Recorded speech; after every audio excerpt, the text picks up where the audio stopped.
Good evening, night owls, and welcome to Whisper Crowley, the place where stories linger long after the lights go out.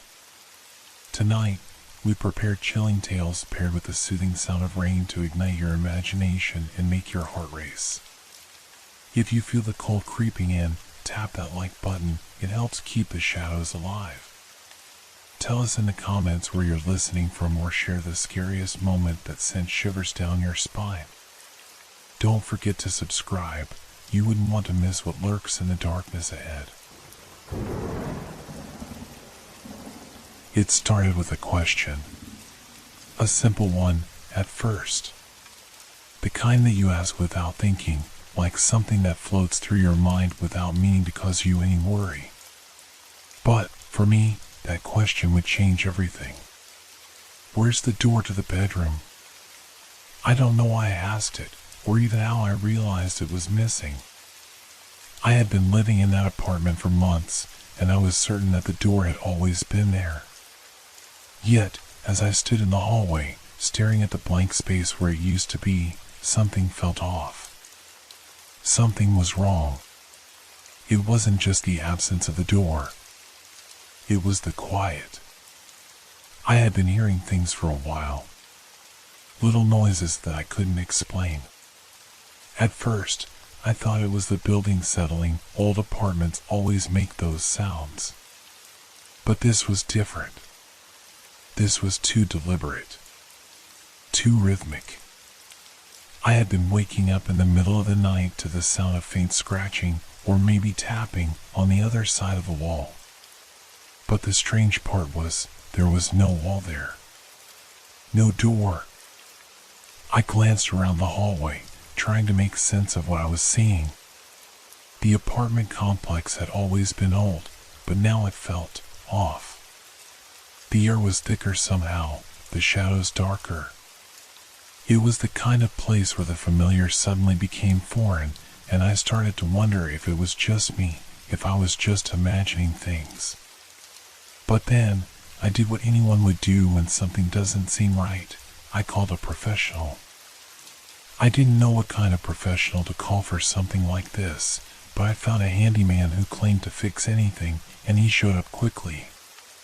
His face looked tired, and his eyes darted nervously around the apartment as he stepped inside. When he saw the empty frame where the door had been, he stopped in his tracks. "You're sure there was a door here?" he asked, his voice low. "Yes," I said, a little defensive. "I'm not crazy. There used to be a door right there." He scratched his chin, then muttered something under his breath. "Maybe it's a mistake. Maybe someone took it out without telling you." "I would have noticed that," I said. "I'm not blind." He didn't respond to that, but just started inspecting the walls. He tapped them with his knuckles, ran his fingers along the edges. He looked puzzled, like something wasn't adding up. The longer he worked, the more uneasy I felt. Finally, he stepped back, wiped his hands on his overalls, and looked at me like I had said something strange. "Listen, there's no door here. There never was. This part of the apartment is, well, it's not in the plans. It's like it's not even supposed to exist." I blinked. "What do you mean, not in the plans?" He shrugged, an uncomfortable laugh escaping his lips. "I mean, there's no record of this room. It's not supposed to be here." I thought he was joking at first. A part of me wanted to laugh, to tell him it was all just some weird mistake. But something in his eyes stopped me. He wasn't joking. I watched him leave, still not quite understanding what had just happened. But the unease lingered. It was as if the air itself was different, thicker, heavier, full of a quiet tension I couldn't escape. That night, I didn't sleep well. Every little noise seemed amplified: footsteps outside my door, the hum of the refrigerator, the rustling of something in the walls. I kept telling myself it was nothing. I kept reminding myself that I was just tired, that I was imagining things. But then, in the dead of night, I heard it again. That sound. The tapping. Only now, it wasn't just a sound anymore. It was a rhythm, like footsteps moving across the floor of that missing room. I tried to ignore it, but it grew louder. Closer.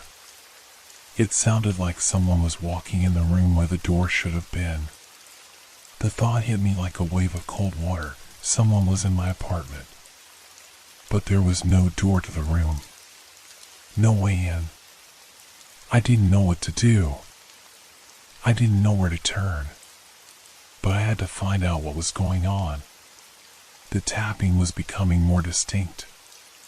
It wasn't just random noises anymore. It was the sound of deliberate movement of someone or something walking around in that space. And then, a voice. A whisper, faint at first, but undeniable. Help me.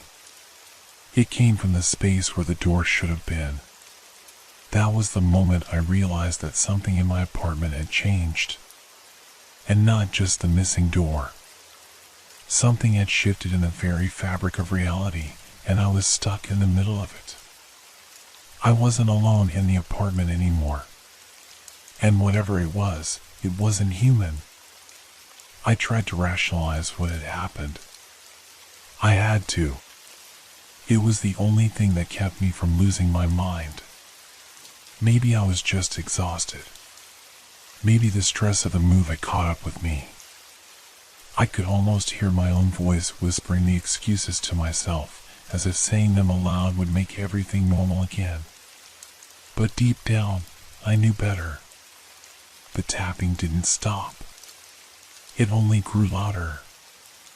I stayed in bed, frozen under the covers, my heart racing in my chest. My fingers gripped the edge of the blanket so tightly that my knuckles ached. It was the middle of the night, and the apartment felt like a hollow shell, a place where the walls were closing in on me. Every creak of the floorboards, every whisper of the wind outside, felt like it was part of something much worse than just the ordinary noises of an old building. Help me, the voice whispered again. But this time, it was clearer. More urgent. It wasn't coming from the walls. It wasn't coming from the floor. It was coming from inside the room that shouldn't exist. I couldn't ignore it any longer. I had to check. I had to know what was happening. I grabbed my phone from the nightstand, my hand shaking as I fumbled with the screen. I called the handyman again. My voice trembled as I told him about the noise, about the voice. But when he answered, he sounded distant, almost like he wasn't really listening. Look, I'm telling you, there's nothing there, he said, almost bored. You're just hearing things. Maybe you've got rats or something. I'll come by in the morning, but it's probably nothing. I wanted to scream at him, to tell him that it was more than just rats. But something in his tone, the way he brushed me off, made me hesitate. Was I losing my mind? Had I let the absence of a door drive me to the edge of insanity? I ended the call without a word. The tapping grew louder. I slid out of bed, my feet cold against the floor as I moved silently toward the hallway. The apartment felt unnaturally still, like the entire building was holding its breath. I reached the spot where the door had been. The frame was empty, a void that seemed to stretch into an unsettling blackness. I had never realized just how strange it was before. Now, standing in front of it, I could see that the edges of the frame were slightly darker than the rest of the wall, as if the space around it had been erased. I reached out and touched the wall. It felt solid, but the longer my hand lingered, the more wrong it seemed. My fingertips began to tingle, like the wall was electric, pulsing under my skin. The tapping stopped. I I froze. And then, just as quickly as it had stopped, a new sound began, scraping, like nails on a chalkboard, but deeper, more guttural. It came from inside the space where the door should have been. The sound dragged on for what felt like an eternity before it was replaced by that voice again. "Help me." I swallowed hard. The voice was closer now. It felt like it was right there, on the other side of the empty space. I wanted to turn around, to run, but my legs wouldn't move. Something held me there. And then, for the first time, I saw something. A shape. A dark silhouette, standing just beyond the frame. It was only a shadow, but I could feel it watching me. It was tall, too tall, its features vague but somehow unmistakable. The longer I stared, the more it seemed to take shape, like it was solidifying in the air itself. I stepped back, my breath caught in my throat. The shadow didn't move, but it was there, watching. Then, the tapping started again, this time from behind me. I whipped around, my heart hammering, expecting to see someone or something right behind me. But the hallway was empty. The apartment was silent. Except for the sound. The sound was everywhere. I couldn't take it anymore. I ran to the front door, yanked it open, and slammed it shut behind me. My pulse raced as I stumbled down the hallway to the staircase, each step echoing too loudly in the silence. But when I reached the landing, I froze. There was something else. The hallway, the staircase, they weren't the same. The layout of the building was wrong. The door to the stairwell had been replaced with a blank wall. The windows, the ones I had passed earlier, were gone. The hallway stretched out farther than it should have, a twisted version of itself, like some impossible extension of the apartment. I was trapped. I couldn't go back. I couldn't stay here. And I couldn't understand what was happening. But in that moment, as I stood in the unfamiliar hallway, the whisper came again. "Help me." It wasn't coming from the missing room anymore. It was all around me. It was coming from inside my head. I had to get out. I didn't know how, but I knew one thing for sure. Whatever was behind that door, whatever had taken it away, wasn't done with me yet. I don't know how long I stood there in that twisted hallway, my mind racing, my heart pounding in my chest. The feeling of being watched was overwhelming, suffocating. It was like the walls themselves were closing in on me. I felt the temperature drop, a coldness creeping in from every corner, every crack in the floorboards. The air smelled stale, as if it had been trapped in this space for far too long. The whispers were relentless, coming from every direction, every corner of the apartment. "Help me," they said, over and over, echoing inside my skull. I turned back toward the door, the one I had slammed behind me. But when I reached for the handle, I felt it again, the pressure. It wasn't just a feeling of being trapped. It was something else, something unnatural. Like the very air around me had thickened, like I couldn't breathe properly. I pushed the door, but it didn't budge. I yanked harder, panic bubbling up in my throat. It was locked. But there was no lock. The door had no keyhole, no mechanism to keep it shut. I had checked it countless times before, and it had always opened easily. But now, it was like something on the other side was holding it closed, keeping me inside this nightmare. The whispers grew louder, more urgent. They weren't just asking for help anymore. They were demanding it. "Help me, now!" I stumbled back, my breath shallow and ragged. I couldn't breathe, couldn't think clearly. The walls felt like they were closing in on me, and every step I took made the space around me seem bigger, emptier. It was as if the apartment itself was alive, shifting, moving in ways it shouldn't. I had to get out. I turned down the hallway and ran toward the back door, the one that led to the alley. But as I ran, something strange happened. The hallway stretched.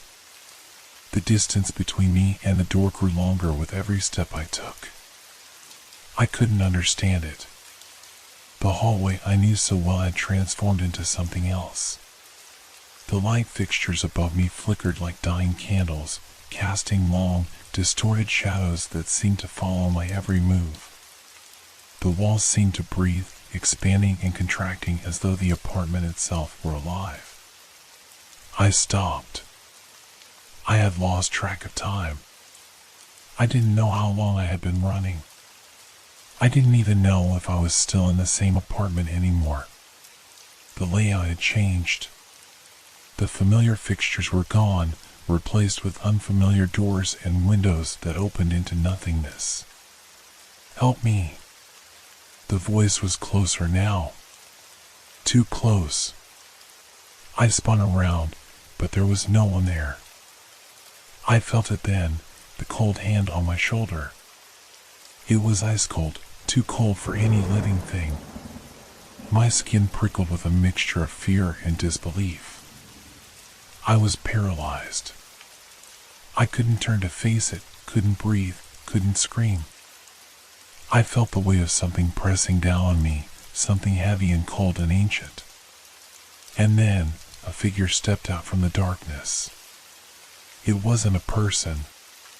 It wasn't human. It was a shape, a black silhouette, jagged and twisted, with no clear features, just a dark mass that seemed to absorb all light around it.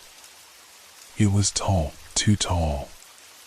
Its limbs stretched unnaturally long, and its form shifted like smoke, a wisp of something that was both there and not there at the same time. Help me, the voice whispered again. It wasn't coming from the shape anymore.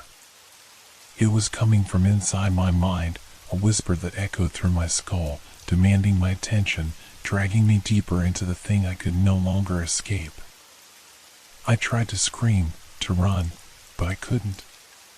My body refused to move, and all I could do was stare at the figure, at the emptiness it carried with it. It reached out, its fingers long and black like the shadows themselves, its hand coming closer to my face.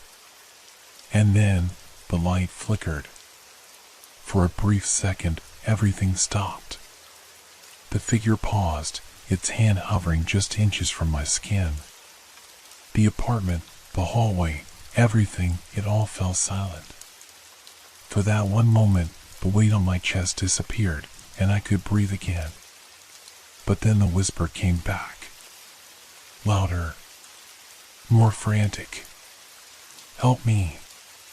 The figure's fingers brushed against my cheek. And now was when the world tilted. The hallway shifted again, this time violently. The walls seemed to stretch and ripple, the floor twisting beneath me. The shape, the thing, that had been in front of me was now a blur, its outline bending and twisting like smoke being sucked into a vacuum. The apartment was folding in on itself, expanding and contracting in ways that didn't make sense. The space wasn't just distorting.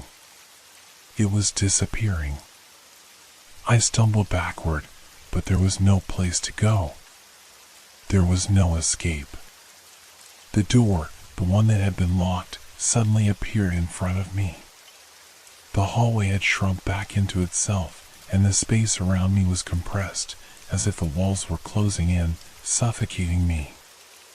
But the door, it was no longer just a door. It was a gateway. I reached for the handle, my hands trembling. The whisper stopped. The figure was gone.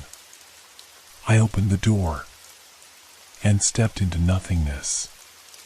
The moment I stepped through the door, everything changed. I had expected to find the familiar hallway outside, or perhaps the alleyway leading to the street. But instead, I found myself in a room, an impossibly silent, impossibly still room. There was no light, no air, no sound. Just a hollow emptiness that stretched around me, a vast, open space that felt wrong in every sense. I reached out, but my hand met nothing. The air was thick, as if the room was filled with something invisible, something that pressed against me. The walls, if there were any, were too far to see. The floor felt solid beneath my feet, but the sensation was off, like standing on something that wasn't quite real. My heartbeat drummed loudly in my ears. My breathing felt shallow, as if the air itself was unwilling to enter my lungs. I took a step forward, but it was like walking through fog. The room shifted with each movement, bending and distorting in ways that defied logic. I looked around frantically. This place, it didn't belong to the apartment. It didn't belong to the world I knew. I heard a faint sound, like a soft click, then another. It was so subtle I almost missed it, but then the noise grew louder, a rhythmic series of knocks, almost like a clock ticking. The sound was everywhere, surrounding me, echoing off of nothing. "Help me." The voice again. That same whisper, as familiar as it was terrifying. I spun around, my eyes darting to every corner of the room, searching for the source. But there was nothing. No figure. No shadow. Just the oppressive silence that seemed to weigh down on me. I felt a coldness, a deep, bone-chilling cold, creeping from behind. I turned again, and this time I saw it. At the farthest edge of the room, no, it wasn't a room. It was a space, a void. And inside the void, a figure stood. It wasn't a person. It wasn't anything that should have existed. It was a mass of darkness, but not just any darkness. It seemed to move, twisting and shifting with a life of its own. A deep, suffocating blackness that pulled at the edges of reality itself, warping the space around it. The figure stood perfectly still, as if waiting. My blood ran cold.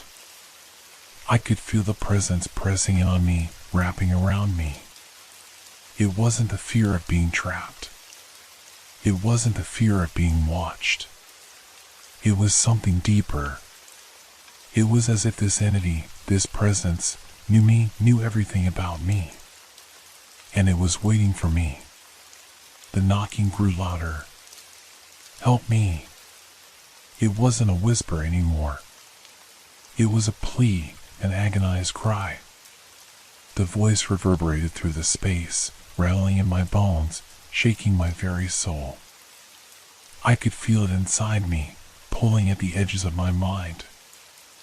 I tried to move, to run, but my legs wouldn't obey. I was frozen, my body unwilling to act.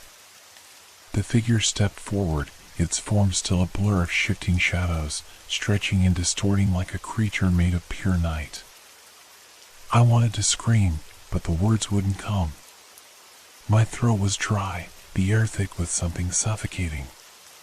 The room, the space, was closing in on me. And then I saw it.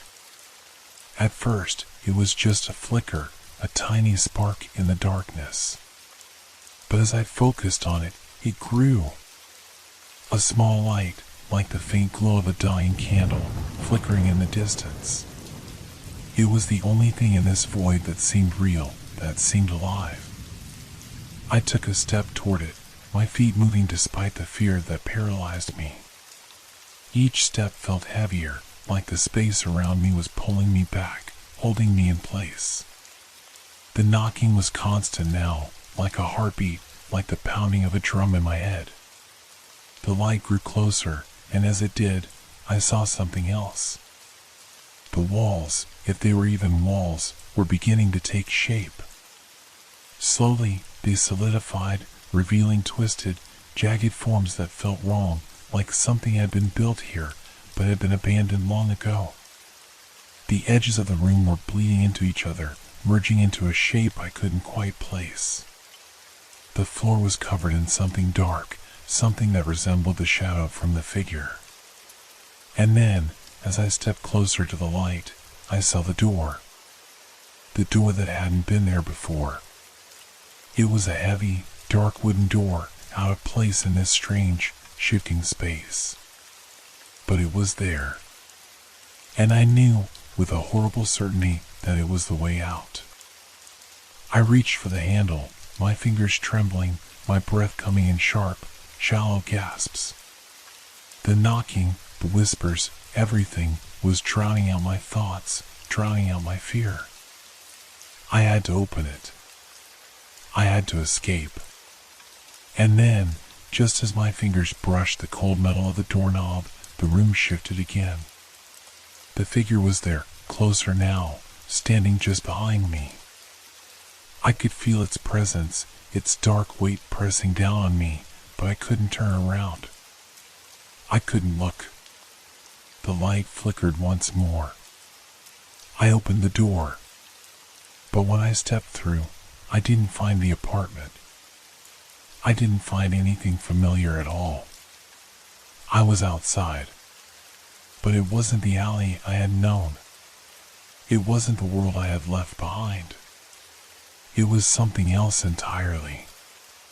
A twisted reflection of the apartment where nothing was quite right. The sky above was dark, swirling with colors that shouldn't exist. The air was heavy with something ancient, something wrong. And I realized, with growing terror, that I was no longer sure what was real. The door had led me somewhere, but now I didn't know if I could ever leave. And then, I heard it again. That whisper. Help me. I turned around, but there was no figure. There was nothing. I was alone. Or maybe I wasn't.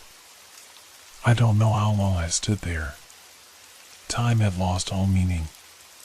The world around me, this strange place that felt like a nightmare twisted into reality, didn't care about time. The sky above me swirled with dark, unnatural hues, shifting in ways that defied logic. It felt like I was standing at the edge of something, a precipice between two worlds, neither of which seemed safe. I looked around, but there was no sign of the apartment, no sign of anything familiar. Just twisted shapes, buildings that leaned at odd angles, streets that twisted and turned into impossible directions, like a landscape painted by someone who had forgotten the rules of reality. And then I heard it again. Help me. The voice, now familiar and so haunting, was softer this time, a gentle plea that echoed through the distorted world. It came from somewhere behind me, but when I turned, there was nothing, just the warped shadows of buildings and the sickly, shifting sky. It was almost like the voice was inside me now, vibrating in my chest, resonating in my head. It felt like it was coming from the very air itself. I had to move. I had to find a way out.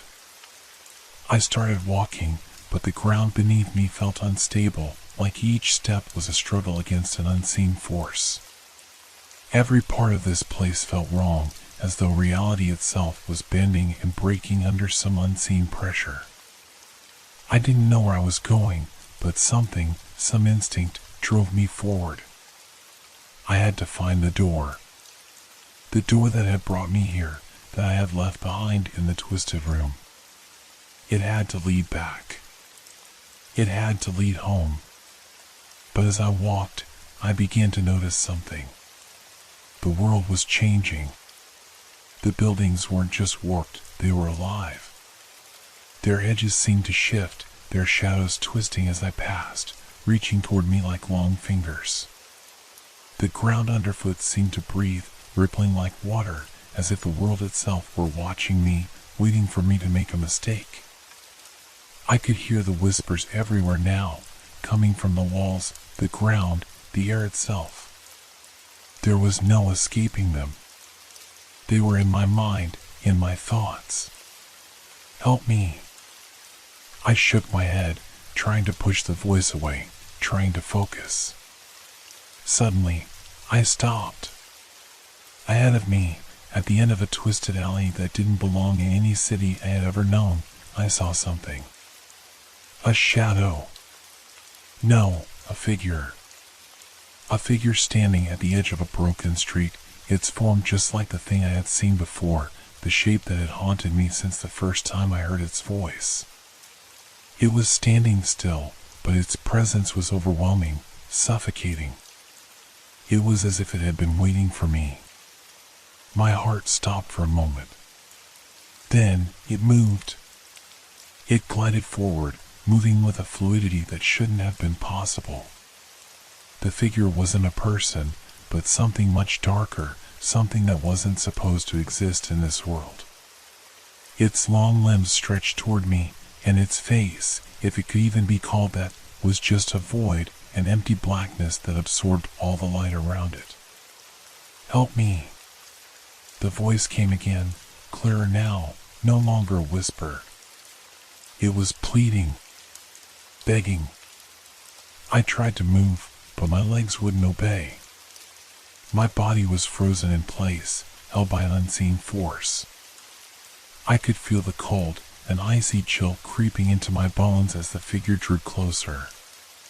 The air around me thickened.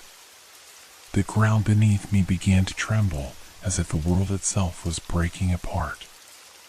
The shadows of the buildings closed in, and I felt like I was being squeezed from all sides. Please, the voice whispered, this time sounding almost familiar. Like it was calling my name. And then, I realized something. It wasn't just a figure. It wasn't just a place. It was me. I was the one who had been lost. I was the one who had been trapped in this endless loop. The apartment, the door, the shifting hallways, it wasn't an accident. It wasn't just a nightmare. It was a prison. And I had been brought here. The figure stepped closer, its shadow swallowing everything in its path. It wasn't just a creature. It wasn't something that belonged to the world I had known.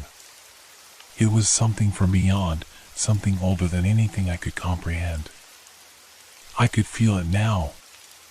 The weight of its presence pressed down on me, suffocating me, filling my mind with a terrible, crushing clarity.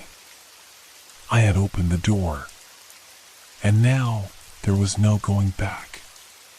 The figure reached out, its long fingers brushing against my skin, and I felt something break inside me. Something that had been holding me together, something that had kept me from losing myself in this nightmare, shattered.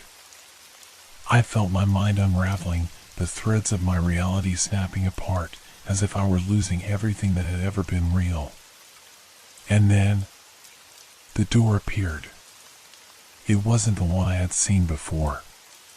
It wasn't the one I had walked through. This was different. This door was smaller, simpler, like the kind you would find in an old, forgotten house. And yet, it felt like the only thing in this world that had any meaning, the only thing that could save me. I reached for it, my hand trembling. Behind me, the figure was still there, still watching, still waiting.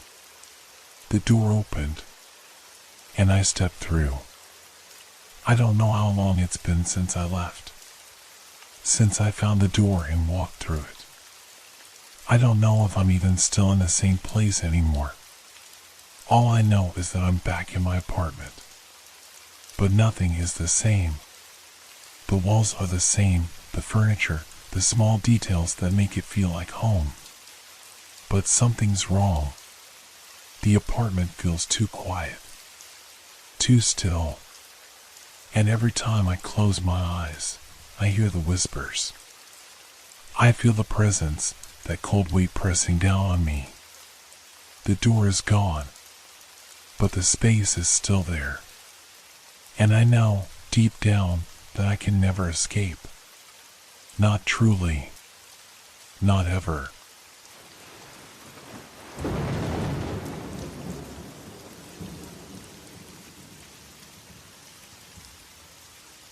Have you ever felt like something was watching you, even though you were all alone? I did. And I still wonder if I'll ever truly escape from it. It started on a quiet afternoon when I decided to take a walk to clear my mind.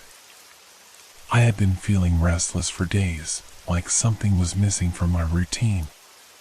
It wasn't anything specific, just a sense of unease, like an itch I couldn't scratch.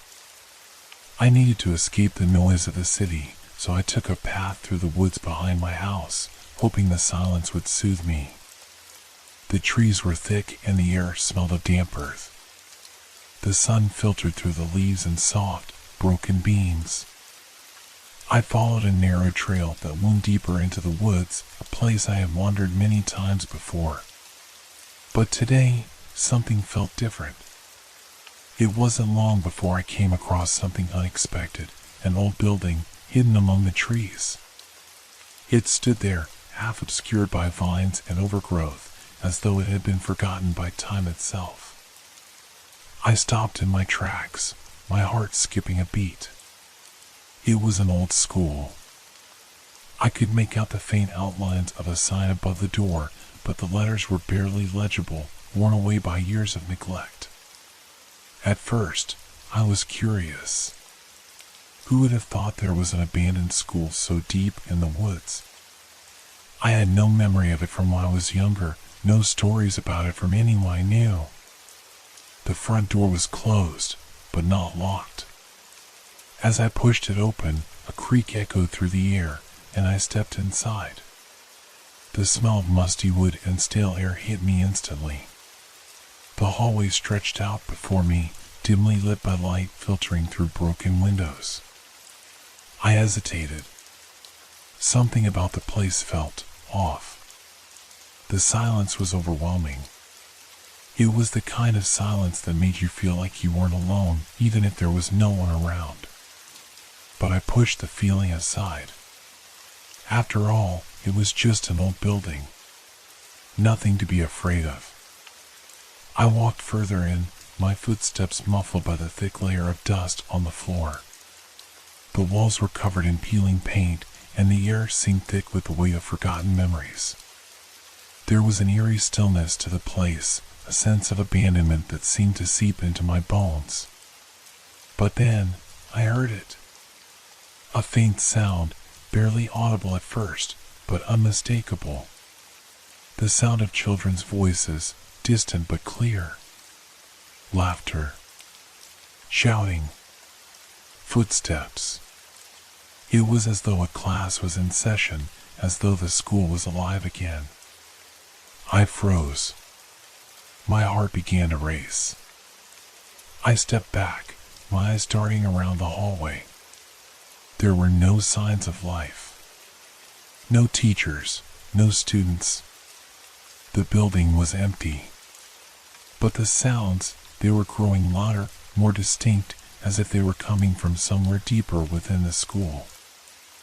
I felt an odd compulsion to follow the sounds. Something in my gut told me I shouldn't, but the curiosity was too strong. I walked toward the source of the noise, my feet carrying me down the long hallway. The voices grew louder, closer, and yet the school remained silent, save for the distant sounds that echoed around me. I turned a corner and came to a row of classrooms. The doors were all closed, but the voices, they were coming from inside. I tried the first door. Locked. I tried the next. Locked again. Each door, each room was shut tight. But the sounds, they wouldn't stop. They were all around me now, filling the air. I could hear the rustle of papers, the scuff of shoes on the floor, the sound of children running. And then something else. A soft, eerie humming. It started as a low murmur, like a lullaby being sung from deep within the building. My breath caught in my throat. There was no mistaking it now. There was something here, something wrong. I moved to the next door, my hand trembling as I reached for the handle. It turned easily, and the door creaked open. Inside, there was nothing. Nothing but dust and empty desks. The room was as abandoned as the rest of the building, the walls bare, the chalkboard covered in a thick layer of grime. But still, I could hear the laughter. The children's voices. It was coming from somewhere. But where? I stepped inside, my heart pounding in my chest. The door slammed shut behind me, and I whirled around, my pulse racing. It wasn't possible. The door hadn't closed on its own. I pressed my ear against the walls, trying to pinpoint the source of the sound. The humming was louder now, almost as if it was coming from beneath the floorboards. I knelt down, my fingers brushing the dusty wooden floor, and that's when I noticed something. A small crack in the floor, just wide enough to fit my fingers in. Something was moving beneath it, something alive. A chill ran down my spine. I stood up quickly, my mind racing. This wasn't right. The voices weren't real. They couldn't be. I turned toward the door, but as I did, the laughter stopped. The silence hit me like a physical blow, so sudden, so complete that I stumbled backward. The humming was gone, replaced by the sound of something else. Something closer. Footsteps. Slow, heavy footsteps, moving toward me from the hallway. I felt a cold sweat break out on my forehead. I had to get out of here. But as I reached for the door handle, it wouldn't budge. I tried again. And again. But the door was stuck.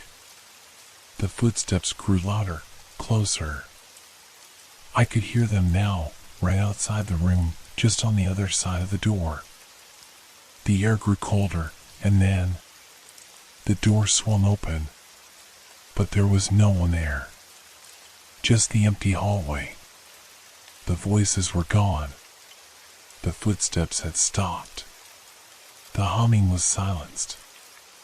I stared down the hallway, my breath coming in ragged gasps. It was as if everything had disappeared. But I knew what I had heard. I knew what I had felt. I turned and fled from the school, my heart pounding in my chest. But as I stepped back out into the woods, the voices followed me. Soft, distant, but unmistakable. And now, I can't shake the feeling that I'm being watched. That something is waiting for me to return. Because I know I will. The next few days after my visit to the school felt like I was living in a fog. I tried to go about my daily routine, work, errands, meals, but everything seemed hollow. The voices haunted me, echoing in my mind when the world around me grew still. Every time I closed my eyes, I saw the door slammed shut behind me.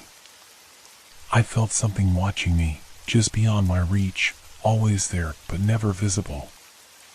I tried to tell myself it was just my imagination. That maybe the sounds were the wind, or maybe I had heard the voices from some distant place, a memory, a forgotten dream. But deep down, I knew the truth. I had heard those voices, and they weren't from the world I knew. The night I decided to return to the school, I told myself it was a mistake. A part of me screamed at me to stay away. But another part, the part one couldn't explain, felt an irresistible pull. The voices had become louder in my dreams. They called to me, coaxing me to come back, to understand. The forest was darker than I remembered. The trees were thicker, their branches swaying in the wind, whispering in a language I couldn't understand. I could feel the temperature drop as I walked deeper, the air thick with a kind of heaviness, as though the world itself had turned on its axis. When I reached the school, it was even worse than I had imagined. The building was no longer just abandoned, it was decaying. The windows were cracked, the bricks chipped away by time, but there was something else. The building looked like it was shuddering, as if it were alive, breathing. I hesitated at the door, but the thought of those voices pushed me forward. I had to know. I needed answers. I stepped inside. The air inside was stale, cold, like something had been sealed in here for far too long. But there was more than just the smell of dust.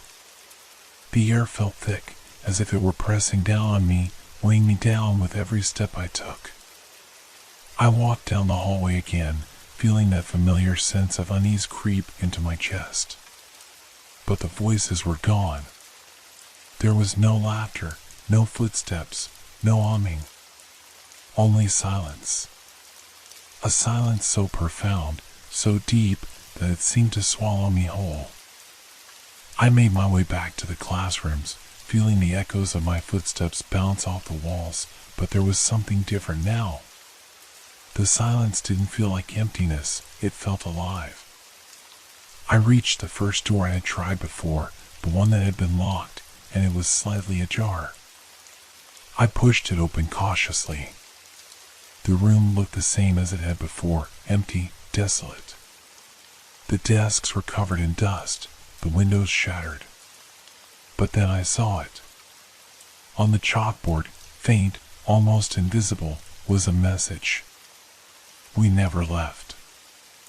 I stared at the words, my breath catching in my throat.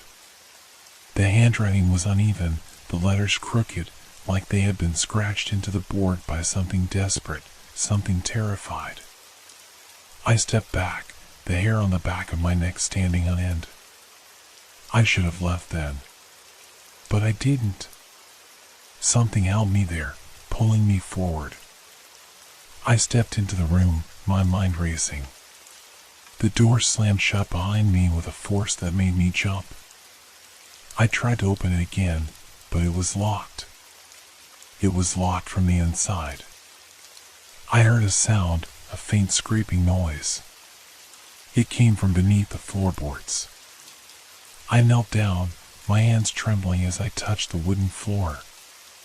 It was the same crack I had noticed before, but now something was moving beneath it, something alive. My heart pounded in my chest. Suddenly, there was a sharp thud, as if something large had fallen, and then a voice. A child's voice. Soft and innocent. Let me out. I froze, my breath caught in my throat. The voice sounded like it was coming from below me, right under the floorboards, but it was too real, too close. Help me, the voice whispered, so close now that I could feel the words vibrating in my skull. Please. Let me out. I backed away, my heart racing. I tried to scream, but no sound came. The walls seemed to be closing in on me. The school, it wasn't just abandoned. It was trapped in time, in some twisted version of reality, and so was I. Then, I heard it again. The sound of footsteps. Soft at first, then louder, coming from the hallway. I turned quickly, my eyes darting to the door, but it remained shut. I moved to the window, my palms pressed against the cracked glass, looking out into the dark woods. But what I saw wasn't the forest. It was the hallway behind me, as if the world had shifted and folded in on itself. A figure stood at the end of the hallway, a shadow in the dim light. It was a child, their face hidden in the shadows, but their presence unmistakable. The air seemed to thicken as they moved toward me, their small footsteps echoing in the hallway. Help me, the voice came again, this time from the figure in the hallway. The child reached out, their small hand outstretched toward me, their fingers curling like they were trying to grab hold of something they couldn't reach. I could feel the floor beneath me tremble, as though something was trying to break free. I couldn't breathe. I turned back to the door, yanking on the handle with all my strength, but it wouldn't budge. The child's voice was getting louder now, mixed with the sounds of scraping, clawing. Then, the voice changed.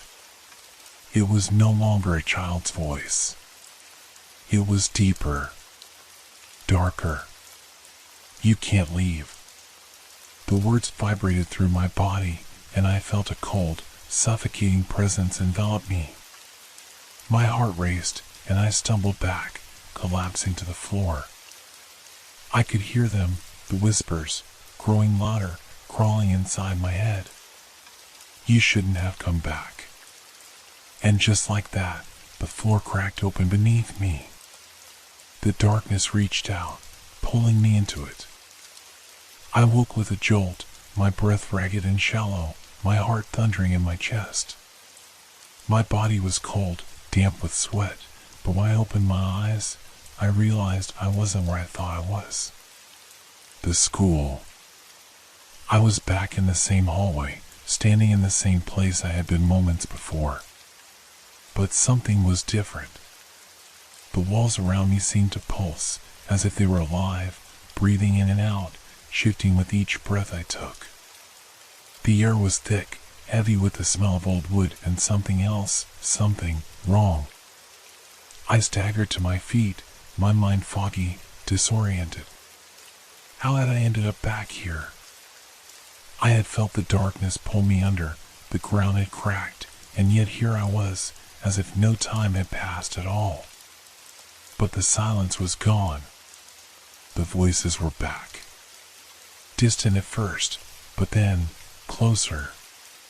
They were growing louder, clearer. Children's laughter, the sounds of a classroom full of life, but all I could feel was the creeping sense of dread settling over me. Something was watching me. Something was waiting. I turned toward the first classroom door, the one that had been locked before. It was now ajar, just slightly, as if inviting me in. I knew I should turn back, but I couldn't. My feet moved of their own accord, drawing me closer to the door, pulling me toward whatever waited behind it. I pushed the door open slowly, the old hinges creaking in protest. Inside, it was exactly as I had seen it before, empty, abandoned, except for one thing. The chalkboard. It was covered in more than just grime now. Scratches lined its surface, as if something had been clawing at it. And on the board, written in uneven, jagged letters, were new words. "We've been waiting for you." My heart stopped. The chill running down my spine intensified. The voices grew louder, and now they weren't just children's voices. There were other sounds mixed in, low growls, whispers that weren't human. They curled around my ears, invading my mind, scratching at my thoughts. I backed away from the board, my eyes darting around the room. The desks, those same empty desks, were now occupied. But not by children. The seats were filled with shadows, shifting in the corners of the room, moving slowly, as if they were made of smoke. I couldn't breathe. Then, I heard the unmistakable sound of footsteps again, the same slow, deliberate pace. This time, they were coming from behind me. I turned, my pulse racing. A child stood in the doorway. At first, it seemed like a normal child, maybe 8 or 9 years old. But there was something wrong with the way they stood. The figure was unnaturally still, their eyes wide, unblinking, locked on me as if they were waiting for me to make the first move. I couldn't tear my eyes away from them. I didn't want to. The child's face was pale, almost translucent, and their clothes were old, ragged. Then, they stepped forward. The room seemed to shift, the walls warping as the child moved. I could hear the creaking of the floorboards beneath their tiny feet, but the sound wasn't right. It echoed too loudly, too clearly, as though the hallway itself had become a vast, empty cavern. "You shouldn't have come back," the child whispered, their voice soft, but filled with an unsettling finality. I took a step back, but the room seemed to stretch, the walls closing in on me. I stumbled, my hand groping for something to hold onto, but everything around me was slipping, melting away into shadow. The child's voice echoed, repeating the same words over and over. "You shouldn't have come back." I felt the cold breath of something behind me. A low hiss. A growl. I whirled around, and the shadows, those dark shapes in the corners of the room, were moving. They were more than just shadows now. They had form. They had eyes, thousands of them, blinking, glowing with an unnatural light. I opened my mouth to scream, but no sound came. The shadows surged forward, and I could feel their presence closing in around me, suffocating me with their weight. I tried to run, but the hallway stretched endlessly before me. No matter which way I turned, it was always the same. The doors, the walls, the windows, all closing in, all leading back to the same place. I wasn't in control anymore. I was a part of something larger, something that was beyond my understanding. I had crossed into a realm that wasn't mine, a place where time no longer made sense, where reality bent and twisted like a nightmare that had no end. I turned back toward the door, the exit, and saw it was no longer there. The hallway had swallowed it up, leaving nothing but an empty, dark void. "You shouldn't have come back." I felt the voice again, not just in my ears, but inside my skull, pressing on my thoughts. The words were too loud, too much, until they broke through everything. And then, I saw it. A figure, standing at the end of the hallway. It wasn't a child. It wasn't human at all. It was tall, too tall, its body twisted and broken, its limbs stretched in unnatural angles. Its eyes were hollow, black pits that seemed to absorb the light around them.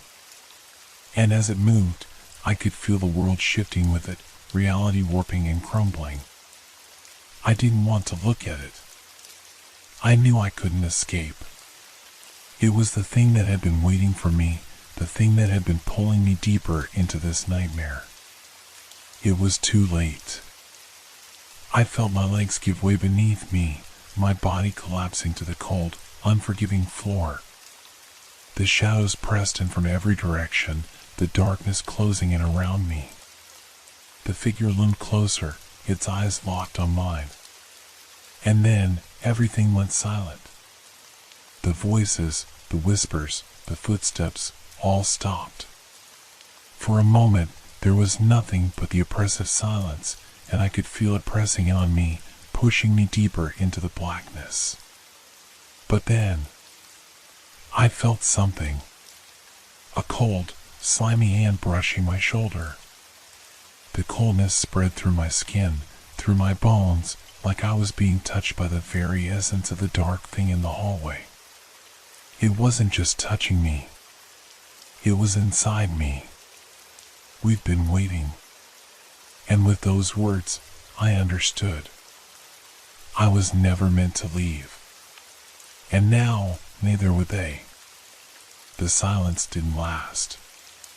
It was only a fleeting moment before the world around me came crashing back in, louder, harsher, more suffocating than before. The cold hand was still on my shoulder, its touch like ice, crawling beneath my skin. The darkness seemed to pulse, throbbing with an almost rhythmic beat, as though it were alive. I tried to move, to stand, but my body felt paralyzed. The floor beneath me felt soft, like it was shifting with every second. I couldn't see it, couldn't see the ground beneath me, but I could feel it, the strange sensation of being pulled downward, deeper into the void that surrounded me. The air felt thick, almost gelatinous, and I gasped for breath, but it was as if the air itself had turned to water, making each inhale feel like I was drowning. I couldn't move. I couldn't scream. And then, there was that voice again. That whisper echoing in my mind.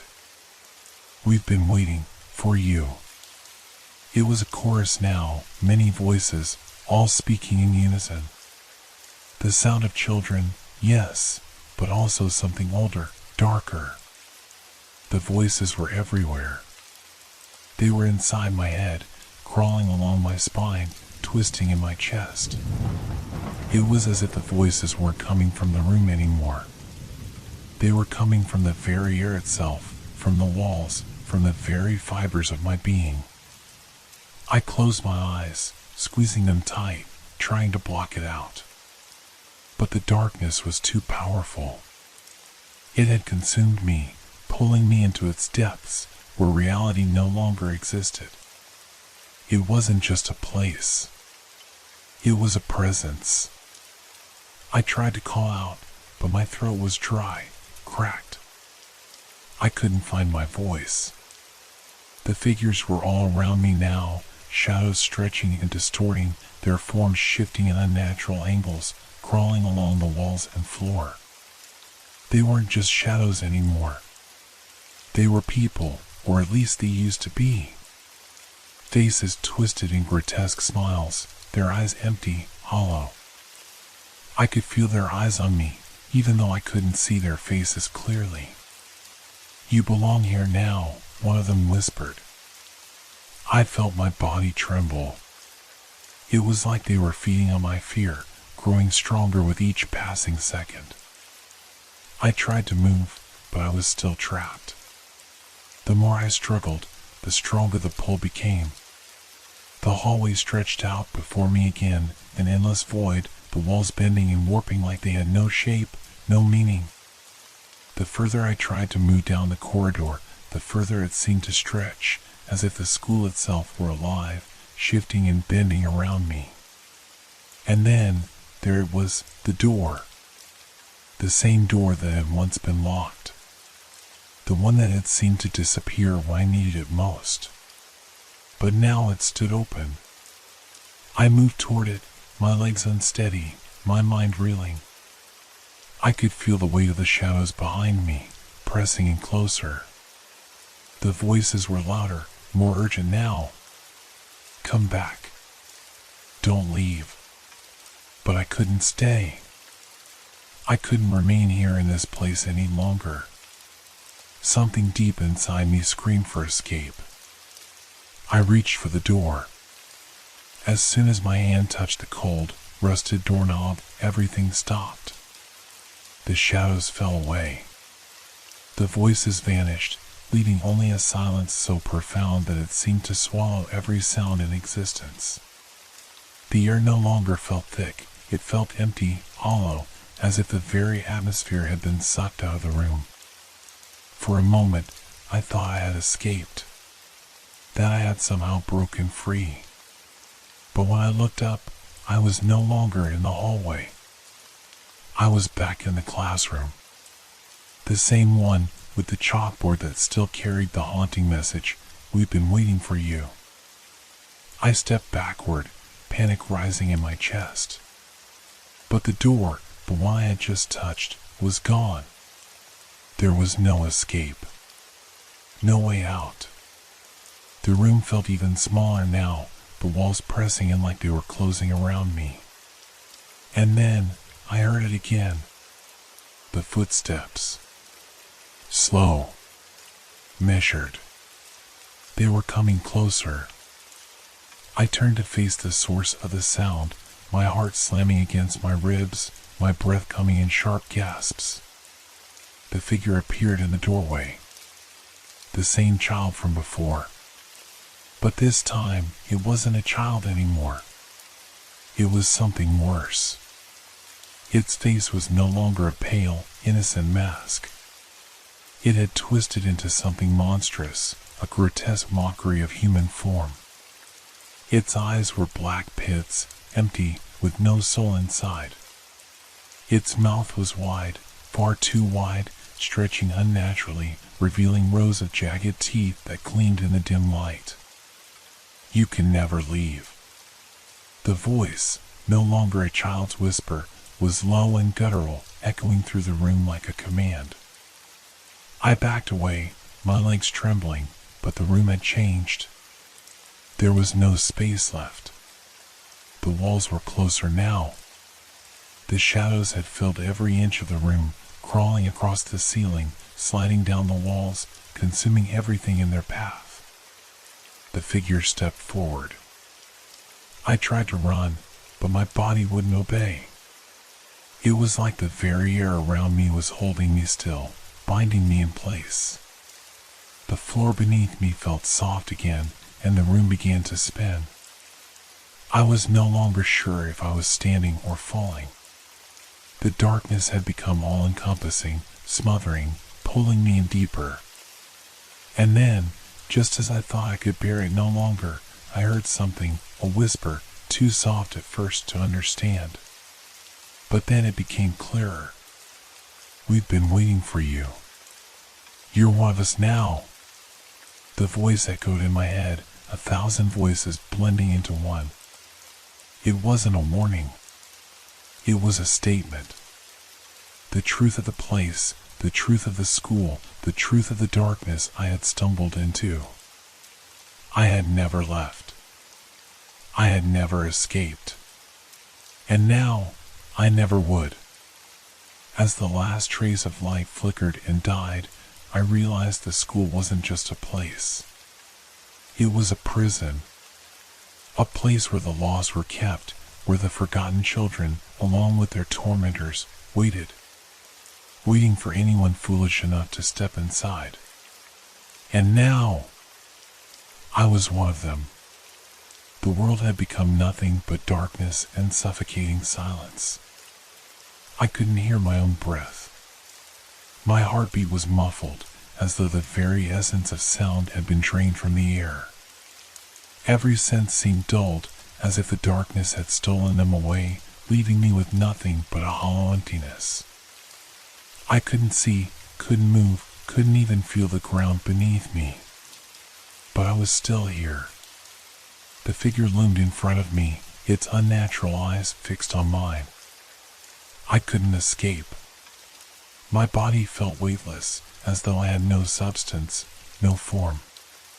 But I was still there, still in the school, still trapped. It took a step toward me, its presence consuming the air. The room, if this was still a room, seemed to stretch and twist around me. There were no windows, no doors, no escape. The shadows had merged into one, a vast, endless ocean of blackness, and I was adrift in it. The figure reached out toward me, its hand elongating unnaturally, its fingers twisting in the darkness, like branches of a dead tree. It brushed against my arm, sending a shock of cold through me, deeper than anything I had ever felt. It was like it was touching my soul itself, a chill that crawled through my veins and froze everything in its path. "You're one of us now," the voice repeated, more of a command than a statement. I tried to speak, to plead, but my voice refused to come. It was as if the very air was thick with something that choked every word before it could escape my throat. Then, the figure tilted its head. The empty black pits where its eyes should have been glimmered for a brief moment, faint, like stars in the void. "Welcome home," it said, its voice now softer, but carrying a chilling finality. The shadows behind it began to move, shifting like a sea of darkness, swirling and contorting. I could feel them tugging at me, pulling at my very essence, dragging me into their fold. My body began to fade, the edges of my vision blurring, as though the lines between reality and this place were no longer clear. I tried to scream, tried to fight, but I was being consumed, drawn deeper into the endless dark. The figure took another step toward me, and with it, the pull became stronger. The voices in the darkness, thousands of them, overlapping, became louder, more frantic. They were no longer whispers, but a cacophony, a violent storm of sound, scraping against my mind. "You can never leave." The words echoed over and over, reverberating in my skull. The phrase had become a chant, "I am of torment, each repetition grinding deeper into my consciousness. It was as if the words themselves were branding my soul. Suddenly, a surge of cold pain shot through me. I gasped, feeling my chest constrict as if something was pulling from the inside. The figure's hand, the one that had brushed my arm, was now gripping me, holding me in place. I could feel it sinking deeper, digging into my skin, but it wasn't physical. It was more like a presence, a force. The coldness spread further, crawling into my chest, my throat, my head, until it felt as though my body itself was being hollowed out. But through the pain, through the overwhelming sense of loss, I felt something else. A whisper, softer than the rest. You're not alone. It wasn't the figure. It wasn't one of the voices in the dark. It was something different. Familiar. I focused, straining to hear, to understand, but the voice was gone as quickly as it had come. All I could hear now were the voices of the shadows, repeating their mantra. You can never leave. The presence around me shifted, and for the first time since I had entered this place, I felt an odd sense of clarity. I wasn't just a victim. I wasn't just trapped. I belonged here. The figure's hand released my arm, but the darkness didn't let go. It had already woven itself into my very being. I was no longer just a person in this school. I was part of it. Part of the shadows. Part of the endless waiting. The figure took a final step back, its hollow gaze still locked on me, and I knew what it was telling me. You are one of us now. The darkness closed in around me completely. There was no longer any sense of time or place. No past, no future, only the eternal present, the endless waiting. I was one of them, and I had always been.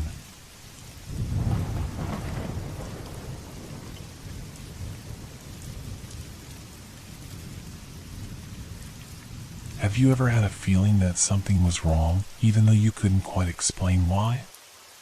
Something that felt like it was just out of reach, lurking in the corners of your mind, making the hairs on the back of your neck stand up, but no one else seemed to notice?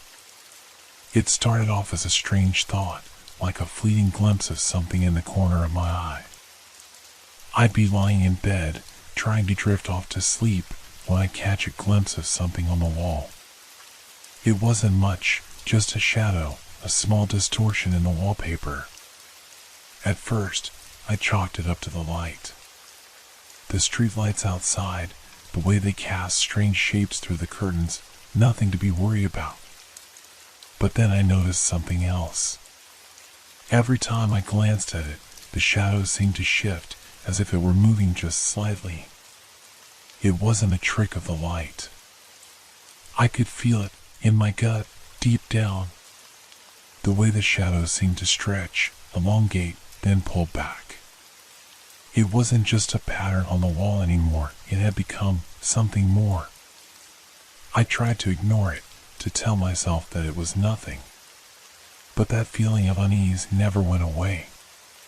The sensation that something was watching me. I remember the first night I really started paying attention. My wife, Emma, was already asleep next to me. Her breathing was soft, steady, like it always was. The quiet hum of the night outside was the only sound I could hear. But there it was again, the shadow, stretching across the wallpaper in the faint moonlight. I couldn't help myself. I turned my head to look at it. For a moment, it just stayed there, still, unmoving, like it had been for days. But then it shifted. It was subtle at first, just the tiniest flicker, like someone moving in the dark. I blinked, unsure if I had imagined it. But then it happened again. This time, it stretched across the wall, its edges curling like fingers, reaching towards the ceiling. My heart skipped a beat. I couldn't see it clearly, not enough to be sure of what I was seeing. But I knew, deep in my bones, that it wasn't right. I turned toward Emma, trying to ignore the creeping dread that was pooling in my chest. Maybe it was nothing. Maybe I was just tired, my mind playing tricks on me. But then the whisper came. It was soft at first, almost inaudible. A faint breath, like someone was standing right next to me, breathing in my ear. Not alone. I froze. My heart raced. I turned quickly, but there was nothing there. No one. The room was still. Silent. But the shadow, it moved again. This time, it wasn't just stretching. It was crawling. Slowly, but unmistakably, it was creeping across the wall, as if something unseen was dragging it, guiding it. I couldn't look away. I couldn't tear my eyes off it. The movement was so subtle, so unnatural. The way the shadows seemed to contort, the way it stretched and twisted in places where there shouldn't have been space, it didn't make sense. I reached for my phone on the nightstand, trying to act normal, trying to convince myself that it was just a figment of my imagination. I wanted to snap a picture. To prove it to myself, at least. But the moment I turned on the camera, the shadows stopped moving. I held my breath. The screen of the phone flickered slightly. I clicked the camera shutter, but when I looked at the picture, there was nothing, just a still wall, no sign of the movement I had seen. I turned back to Emma. She was still asleep, oblivious to the strange scene unfolding before me. Her soft, even breaths filled the room, and for a moment, I thought maybe I had imagined everything. Maybe it was just the half-light playing tricks on my mind. But then the shadow twitched again. It moved. Just enough for me to see, but not enough for anyone else to notice. I sat there, frozen. My hand still holding my phone, the screen now blank. I couldn't take my eyes off it. I knew it wasn't just a shadow anymore. It was alive, somehow, moving on its own, as if it had a mind of its own. I wanted to scream, to wake Emma, to get out of the room. But I couldn't. I was trapped, watching as the shadow slowly and deliberately crawled across the wallpaper, its shape shifting like it was trying to form itself into something recognizable. A figure, perhaps. I wanted to look away. I wanted to convince myself it was nothing. But I couldn't. I don't know how long I sat there, staring at it, but when I finally turned my head to Emma, I could feel the air around me had changed. It was thicker, colder, as if the room had shifted, distorted. I dared to glance back at the shadow, and that's when I saw it more clearly. It was no longer just a shadow. There was a figure, barely there, like a silhouette. But it wasn't right. The shape didn't belong in the space. It was a distortion, a dark mass that moved against the grain of the room. I couldn't breathe. I couldn't think. I just stared, horrified, as the shadows seemed to grow, to become more distinct, more real. Then, it was gone. Just like that. In an instant, the shadow disappeared, leaving only the wallpaper, empty, undisturbed. But I knew what I had seen. I wasn't imagining it. I wasn't dreaming. Something was in that room with us. And it wasn't just a shadow. It was something else. Something that watched when we slept. And it was waiting. The next morning, I told myself I was just tired. It had been a long week, stress from work, late nights, too much on my mind.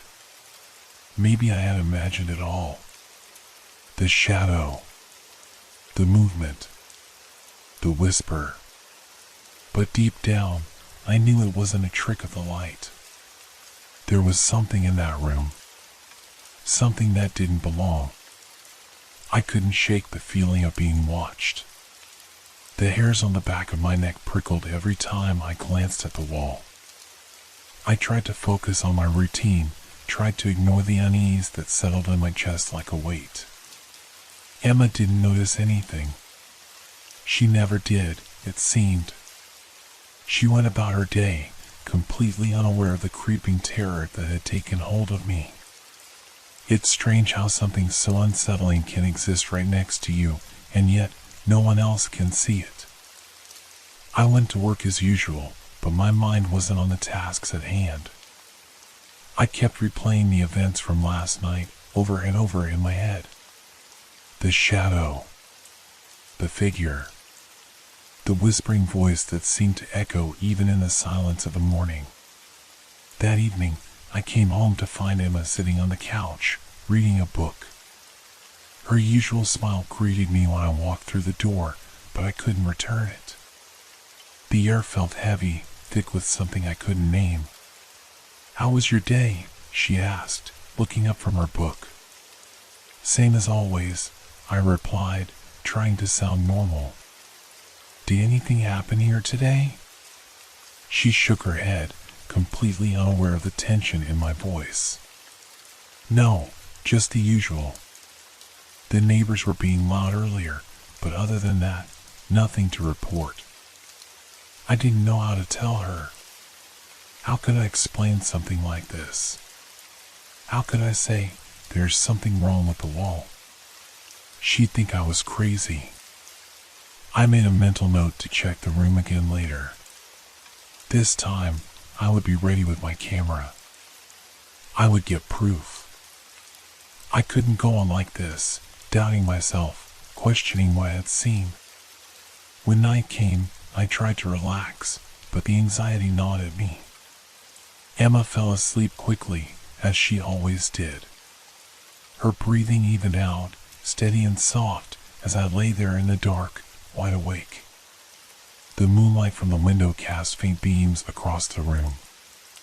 I didn't even want to look at the wall, but I had to. I turned my head slowly, my heart pounding in my chest. There, on the wallpaper, the shadow was back. It was barely noticeable at first, but as I watched, it began to shift, just as it had before. It stretched, elongated, then twisted, like it was pulling itself into some new shape. I held my breath. This time, I wasn't imagining it. It wasn't a trick of the light. The shadow was moving, and it was no longer subtle. I grabbed my phone from the nightstand, my fingers trembling as I opened the camera. I aimed it at the wall, but once again, the shadow stopped moving. The wall was perfectly still, with no trace of the strange figure I had seen. I took the picture anyway, just as something to look at, to confirm what I knew in my gut. I turned the phone toward me, hoping for something, anything, to show up on the screen. But there was nothing. Just an empty wall. No shadow. No movement. Nothing. I couldn't understand it. How could it disappear like that? How could something so real just vanish? I glanced at Emma. She was still asleep, undisturbed by the strange events that had gripped me. I was alone in this. I turned back to the wall, and that's when I saw it. The shadow hadn't disappeared. It had moved. No longer on the wall, but just beside the bed, in the corner of the room. A dark form, almost human in shape, crouching in the shadows where the light from the window couldn't reach. I froze, too terrified to move, too afraid to even blink. My heart was hammering in my chest. I could see it clearly now, the shape, the silhouette. It was standing there, watching me, just out of the corner of my eye. I quickly turned my head, and in that instant, the figure was gone, The room was empty. The wall was still. There was nothing. I could feel my breath coming in short gasps, my pulse racing. Had I imagined it? Had I truly seen something? The doubt crept in, making my head spin. Maybe I was losing my mind. But then, I heard it. A soft rustling. A faint scraping sound, almost imperceptible. It was coming from the corner of the room, the same place where I had seen the shadow. My blood ran cold. I had to be dreaming. I had to be. But then the sound grew louder, and I could feel the presence again, creeping closer, inching toward me. I reached for Emma, shaking her gently. "Emma, wake up," I whispered urgently. "Please, wake up." She stirred, blinking sleepily. "What is it?" she mumbled, clearly irritated. There's something here." "I'm not," my voice faltered as the rustling sound grew louder, unmistakable.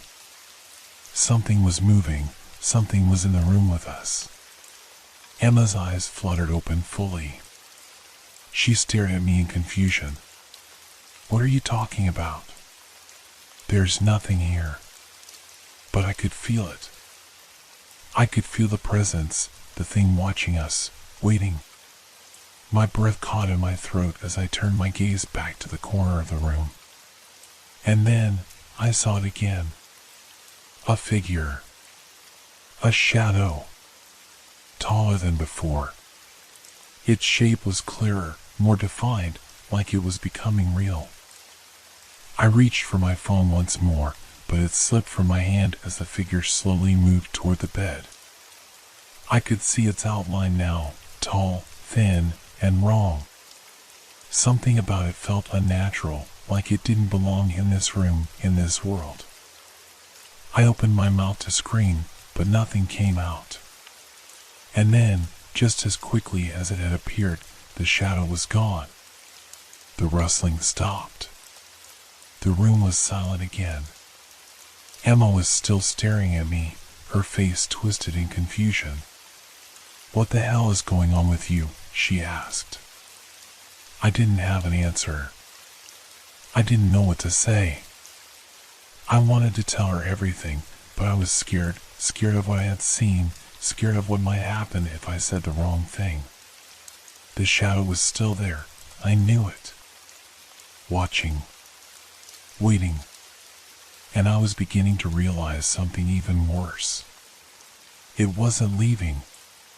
The next few days passed in a haze of confusion and dread. I tried to convince myself that it had been a fluke, a figment of my overworked imagination. Maybe I had been too stressed, or maybe the shadows in the room were playing tricks on me. But deep down, I knew it was something more. I couldn't explain it, but the fear was gnawing at me, and it was only getting worse. Emma seemed oblivious, as usual. She noticed I was acting off, but when I tried to explain what was happening, she just laughed it off. "You're probably just imagining things, babe. You've been under a lot of stress lately." I wanted to believe her. I tried. But the feeling that something was wrong grew stronger every night. The shadow still moved. Every time I lay in bed, I could feel it watching me, lurking just outside my vision, waiting for the moment when I'd look away. I started recording the room at night. I set my phone on the nightstand and pointed it toward the wall where I had seen the shadow. I wanted evidence. I had to prove that I wasn't losing my mind. Night after night, I watched the footage. There was nothing. No shadow. No figure. It was always the same, just a still, silent room, empty and unchanged. I almost convinced myself that it had all been a dream. Maybe the stress was finally getting to me. But then the noises started. At first, it was small, just a soft tapping, like a distant knock on the door. But as the days went on, the sounds grew louder. Scratching, shuffling. Sometimes it sounded like footsteps, slow and deliberate, pacing back and forth. I tried to ignore it, tried to convince myself that it was just the house settling or maybe some animal outside. But the sound was coming from inside the room, from the same corner where I had seen the shadow. One night, I couldn't take it anymore. I grabbed a flashlight and a bat from the closet, determined to confront whatever it was. I was sick of feeling like I was losing my mind, sick of being afraid in my own home. Emma was already asleep, unaware of the creeping terror that was consuming me. I carefully stepped out of bed and approached the corner of the room, the flashlight trembling in my hand. The air felt thick, heavier than usual. My breath came in shallow gasps, my heartbeat drumming in my ears. I swept the flashlight across the corner, but there was nothing there. The room was still. I moved closer, the beam of light cutting through the shadows. My eyes scanned every inch of the room, searching for any sign of movement. But nothing. Then I heard it. A faint whisper, too soft to make out, but it was there. I froze, my body stiff with fear. The whispering continued, growing louder and clearer with each passing second. It was coming from behind me. I spun around, but there was no one there. The room was empty. The whispers grew more frantic, more urgent, and then I saw it. The shadow. It wasn't on the wall this time. It wasn't just a dark patch on the wallpaper. No, it had taken shape. It was a figure, tall and thin, standing in the center of the room, watching me. I could see its face now. It was twisted, like a mask of pure darkness, its features indistinct but somehow wrong. The eyes, if they could even be called eyes, were hollow, deep black voids, and I could feel them staring into me, through me. I opened my mouth to scream, but no sound came out. My body was frozen, trapped in a nightmare I couldn't wake from. The figure began to move toward me, slow and deliberate, its long limbs stretching unnaturally. I could feel the air grow colder, a bone-chilling cold that seeped into my skin, numbing my muscles. I stumbled backward, my legs giving way as I fell to the floor. The flashlight rolled away from me, its light flickering out. The figure was getting closer. I could hear its breathing now, slow and ragged, like it was struggling to exist. The whispers turned into words, but they didn't make sense. It was a language I couldn't understand, a sound that felt wrong, like it was coming from somewhere outside of time. It stopped just inches from me, its presence overwhelming. I could smell something, a strange, metallic scent, like blood mixed with the stale air of an old building. And then, in that silence, in the thick of my fear, I heard it clearly. "Get out." The words were whispered, but they echoed in my mind like a shout. The voice was cold, hollow, without any hint of emotion. It wasn't speaking to me. It was speaking through me, using my own thoughts to twist the message into something darker, something I couldn't escape. I scrambled to my feet, my body moving without thought. I didn't care about Emma. I didn't care about anything except getting away from that thing, from that presence that was suffocating the room. I didn't know how, but I managed to make it to the door. I slammed it open, ran down the hallway, and out of the house. I didn't look back. Outside, I collapsed onto the front lawn, gasping for air, my heart still racing. I couldn't stop shaking. I had to get out of that house. I couldn't stay there anymore. Not with it in there. The sun was just beginning to rise, casting long shadows across the street. I tried to gather myself, tried to make sense of what had just happened. I couldn't explain it. I couldn't understand how the shadow had come to life, how it had moved, how it had spoken to me. But I knew one thing: I was never going back inside that house. Whatever it was, whatever had taken hold of that place, it was waiting for me. Waiting for us. And I wasn't going to stick around to find out what it wanted. As I stood up, still trembling, I felt the weight of something watching me. I turned slowly, my breath catching in my throat. And there, across the street, in the dim light of dawn, I saw the shape again. It was standing in the window of the bedroom, watching. I didn't sleep that night. I couldn't. My body was exhausted, but my mind was racing, consumed by the images of that thing, that figure, standing in my bedroom. The coldness, the whispers, the eyes, all of it replayed in a loop, as if it had embedded itself into my very being. I couldn't escape it. I couldn't shake the feeling that the shadow was still there. Watching. Waiting. The hours dragged by, each minute stretching longer than the last. I tried calling Emma, but she didn't answer. I left a voicemail, but there was no response. My thoughts kept spinning, back to the house, back to that room where it all started. By morning, I couldn't stand it anymore. I had to go back. I grabbed my phone, my hands trembling as I dialed Emma again. Still no answer. Panic began to set in.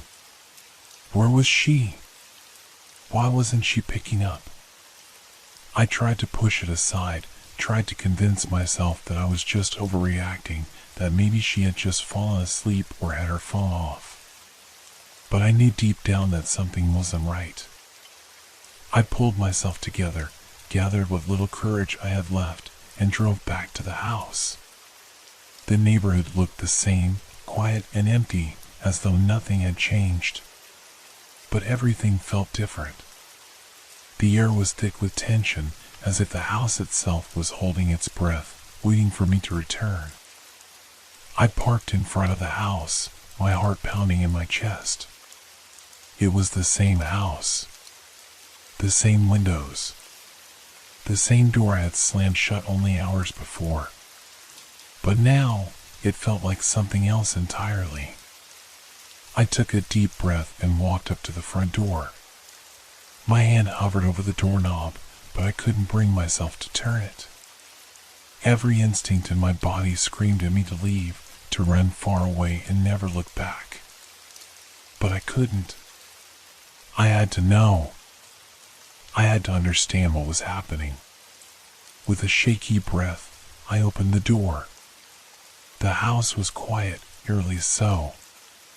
It was the same as I remembered, but something felt off. The silence was suffocating. The air smelled stale, as though it hadn't been disturbed in years. I called out for Emma, my voice trembling, but there was no answer. I moved deeper into the house, each step feeling heavier than the last. The shadows in the corners of the room seemed to stretch longer than before, twisting and shifting in ways that made my skin crawl. I reached the hallway, the same one where I had seen the figure before. The bedroom door was slightly ajar, and I could feel the weight of something watching me from within. I stepped forward, slowly, cautiously. The door creaked as I pushed it open. The room was exactly as I remembered it, the bed still made, the furniture untouched. But the air was different. It felt thick, suffocating, as if something was in the room with me. I scanned the walls, the shadows, but there was nothing. I took another step forward, then another. My breath hitched when I noticed it. The wallpaper, the same one I had seen last time, was moving. Not the kind of movement you'd expect from the wind or natural causes. No, it was shifting. The pattern rippled, like the fabric of reality itself was bending. I couldn't understand it, How could the wallpaper move like that? My heart raced in my chest, and I wanted to run, but my feet felt like they were glued to the floor. And then, from the corner of my eye, I saw it. The shadow. It was there again. But this time, it wasn't just on the wall. It had grown larger, more distinct. It was standing at the far side of the room, near the window, just as I had seen it before. But now it was different. The shape was clearer, more defined. And this time, I could feel its presence, as if it was aware of me, aware of my fear. My blood ran cold as I watched it move. Slowly, deliberately, it turned toward me, its form stretching and twisting unnaturally, its limbs extending beyond human proportions. Its face, that mask of shadow, began to form, features appearing in a jagged, unsettling manner. And then, it spoke. "Why did you come back?" The voice wasn't Emma's. It wasn't human. It was cold and distant, like it came from a place far beyond this world. The words crawled into my mind, filling me with dread. I opened my mouth to scream, but nothing came out. My throat felt tight, like something was constricting it, choking the air from my lungs. The shadow took a step toward me, and the room seemed to darken with each movement it made. The walls closed in, the floor beneath me seemed to tremble. "Get out," it hissed. Its voice was now a growl, like the sound of 1,000 whispers blending together, all pulling me toward it. I stumbled backward, my hands scraping against the walls, trying to get away, but I couldn't escape it. I reached for the door, my fingers brushing the doorknob, but before I could turn it, the shadow was right behind me. I felt its presence closing in, felt the weight of it bearing down on me. It was almost too much to bear, this crushing sensation, the air growing heavier and colder with each passing second. And then, just as I thought I was going to lose myself completely to its darkness, I heard a voice. It wasn't the shadow's voice. It wasn't even my own. It was Emma's. "Get out. Leave." I spun around, my heart leaping in my chest, but when I looked, there was no one there. The room was empty, silent, except for the faint sound of breathing, my own. The shadow was gone. I didn't wait to see if it would return. I bolted for the door and didn't stop running until I was outside, in the safety of the daylight. I stood in the yard, gasping for breath, my mind reeling from what I had just experienced. And then I heard it again. The whisper. It was faint, but it was there, just beyond my hearing. A soft, cold voice, too quiet to make out the words, but its presence was unmistakable. "Get out." This time, I didn't hesitate. I turned and ran. I never looked back. I didn't return to the house. The thought of going back there, of facing whatever had haunted that room, was too much to bear. I told myself it was over, that I had escaped whatever curse or evil had lurked within those walls. But deep down, I knew it wasn't truly over. Even though I never set foot in that house again, the shadows followed me. The whispers. The unease. It was always just behind me, lurking in the corners of my mind, waiting for me to acknowledge it. And sometimes, when I was alone in the quiet of my apartment, I would hear the faintest sound, the shuffle of something in the dark or a breath that wasn't mine. I tried to push it away, but the terror never fully left. It clung to me like a cold, suffocating fog that wrapped itself around my every thought. There were nights when I would wake up suddenly, drenched in sweat, with the feeling of eyes on me, watching me from the shadows. And then there was the wallpaper. I never told anyone about it. How could I? Who would believe me?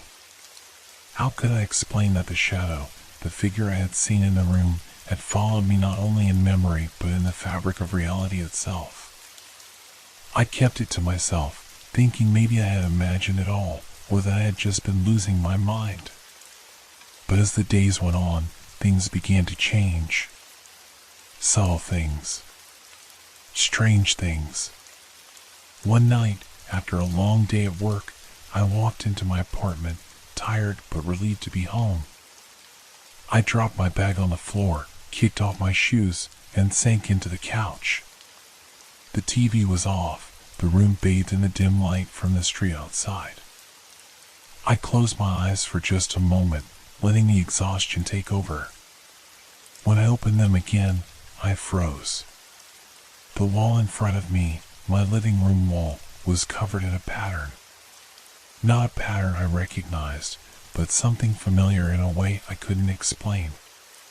It was the same pattern I had seen in the bedroom in that cursed house. The wallpaper.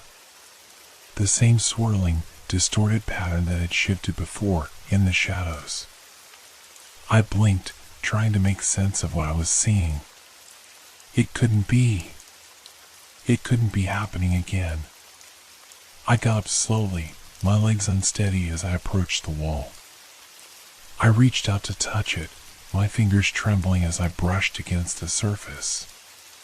It felt cold, like the surface of a stone, but the pattern shifted beneath my touch, moving in a way that made my skin crawl. Suddenly, the faint sound came again. The whisper. "Get out." I jerked my hand away, my heart racing as the air around me thickened, growing cold. The room seemed to grow darker, the shadows growing long and twisted. I backed away from the wall, stumbling over the coffee table, my mind struggling to process what was happening.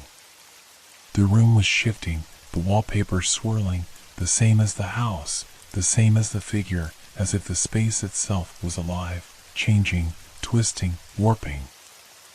I turned to run, but the door wouldn't open. I tugged at the handle, my hands slick with sweat, but it was stuck. The walls seemed to be closing in, the air growing heavy. The whispers, the voices, they were all around me, growing louder, more insistent. They filled my head, drowning out everything else. And then, in the corner of the room, I saw it. The shadow. It stood there, waiting. Its form was clearer now, its twisted features more distinct. But this time, it wasn't just a figure in the dark. It was real. It was here. "Why did you come back?" it asked, its voice cold and sharp. I couldn't answer. I couldn't move.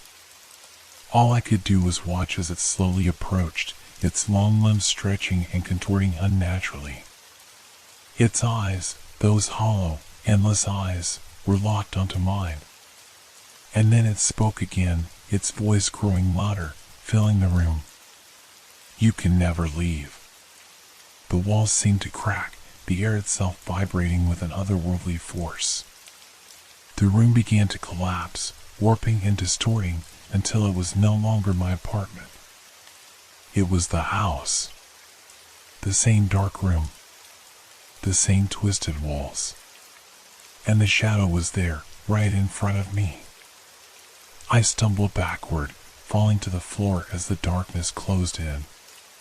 The last thing I saw before everything went black was the shadow's face, its hollow eyes staring down at me, its mouth stretching into a grotesque smile. When I woke up, I was back in my apartment, lying on the couch, the room bathed in the same dim light from the street outside. I sat up slowly, my body sore and trembling. I looked around, but everything seemed normal. My apartment was just as it had been when I had walked in. But the wallpaper, there was no wallpaper at all. The walls were bare, smooth.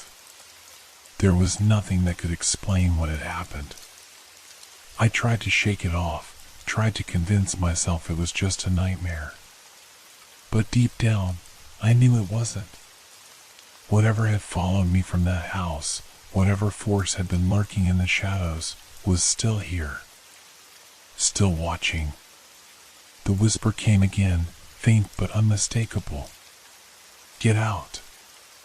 And I knew, deep in my bones, that it was too late to escape.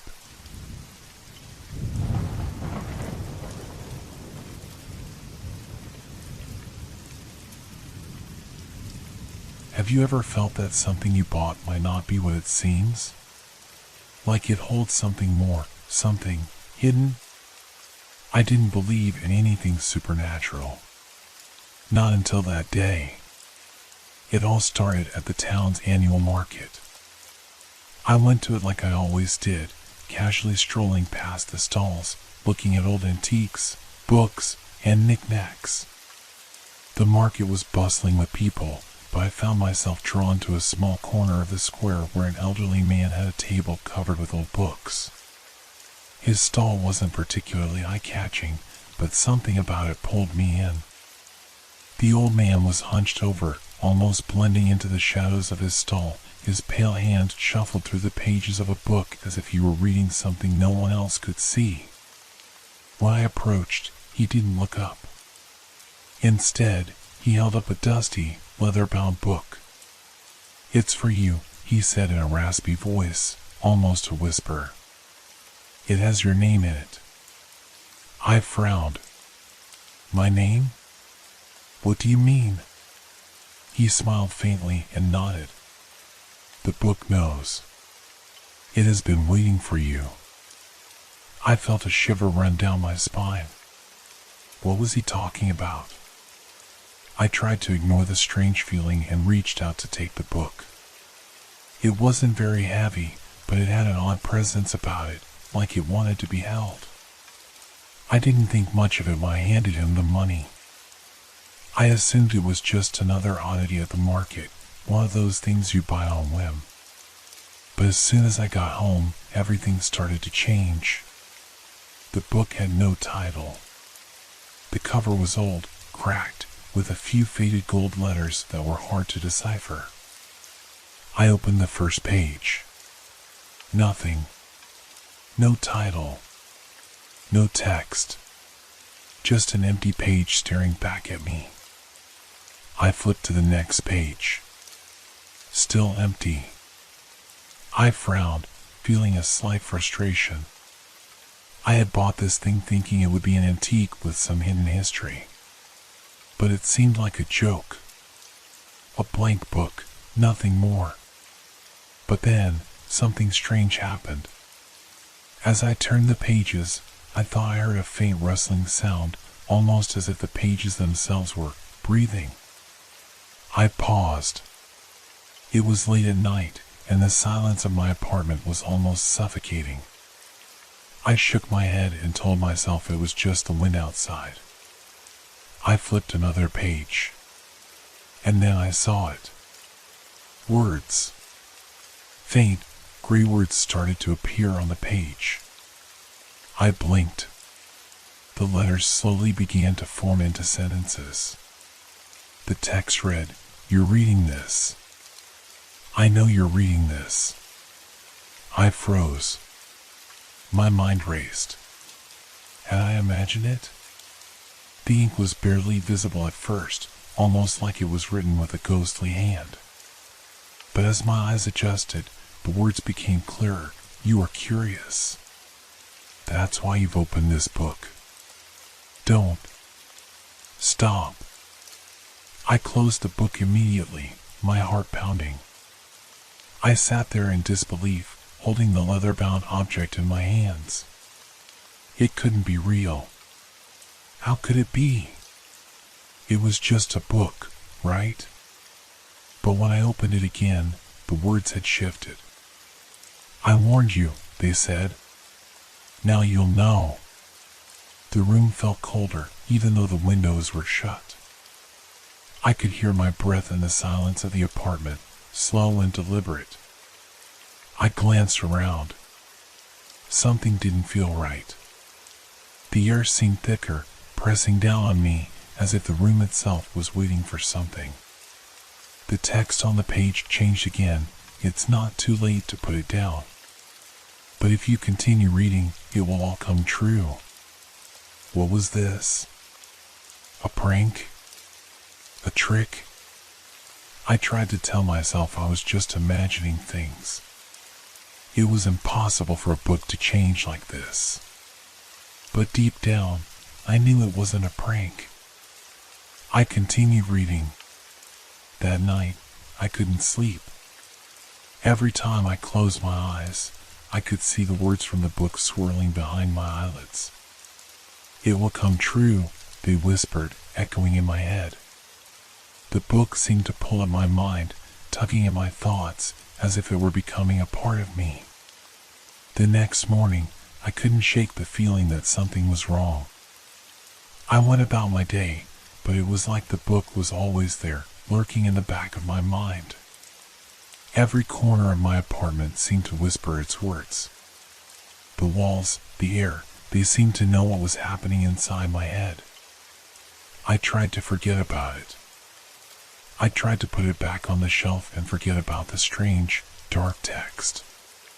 But every time I glanced at it, it was like the book was calling me. Like it was pulling me back in. And then, just as I thought I had shaken off the worst of it, I started to notice something disturbing. The words from the book weren't just in my head anymore. They were appearing around me. At first, it was just a sentence here or there, written on a piece of paper I hadn't seen before. Then it was on the bathroom mirror, faint and ghostly. You should have stopped. I didn't tell anyone. How could I? Who would believe me?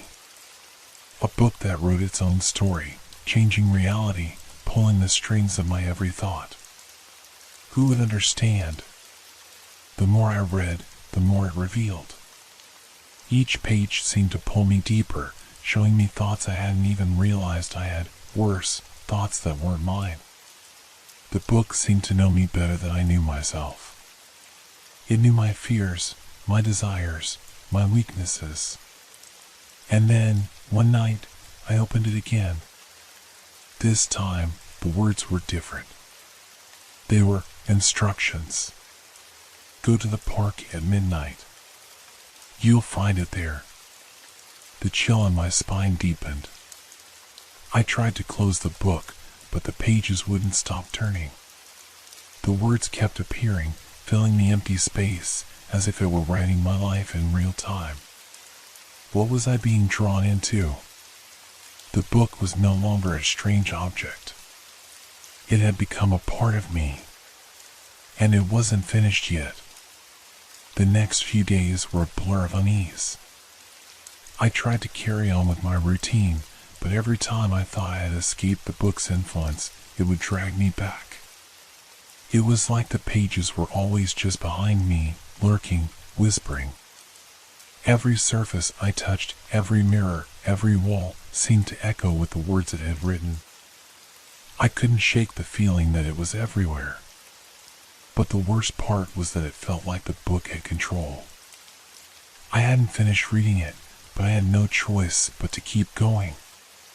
It was as if my own thoughts weren't even my own anymore. Every time I looked at the pages, I couldn't stop myself from continuing. The words beckoned me, demanding to be read. And then, one night, I opened the book to find a new message. The page was clear at first, empty, just like before, but slowly, faintly, words began to appear. Go to the park at midnight. You'll find it there. I stared at the sentence, my heart hammering in my chest. The park.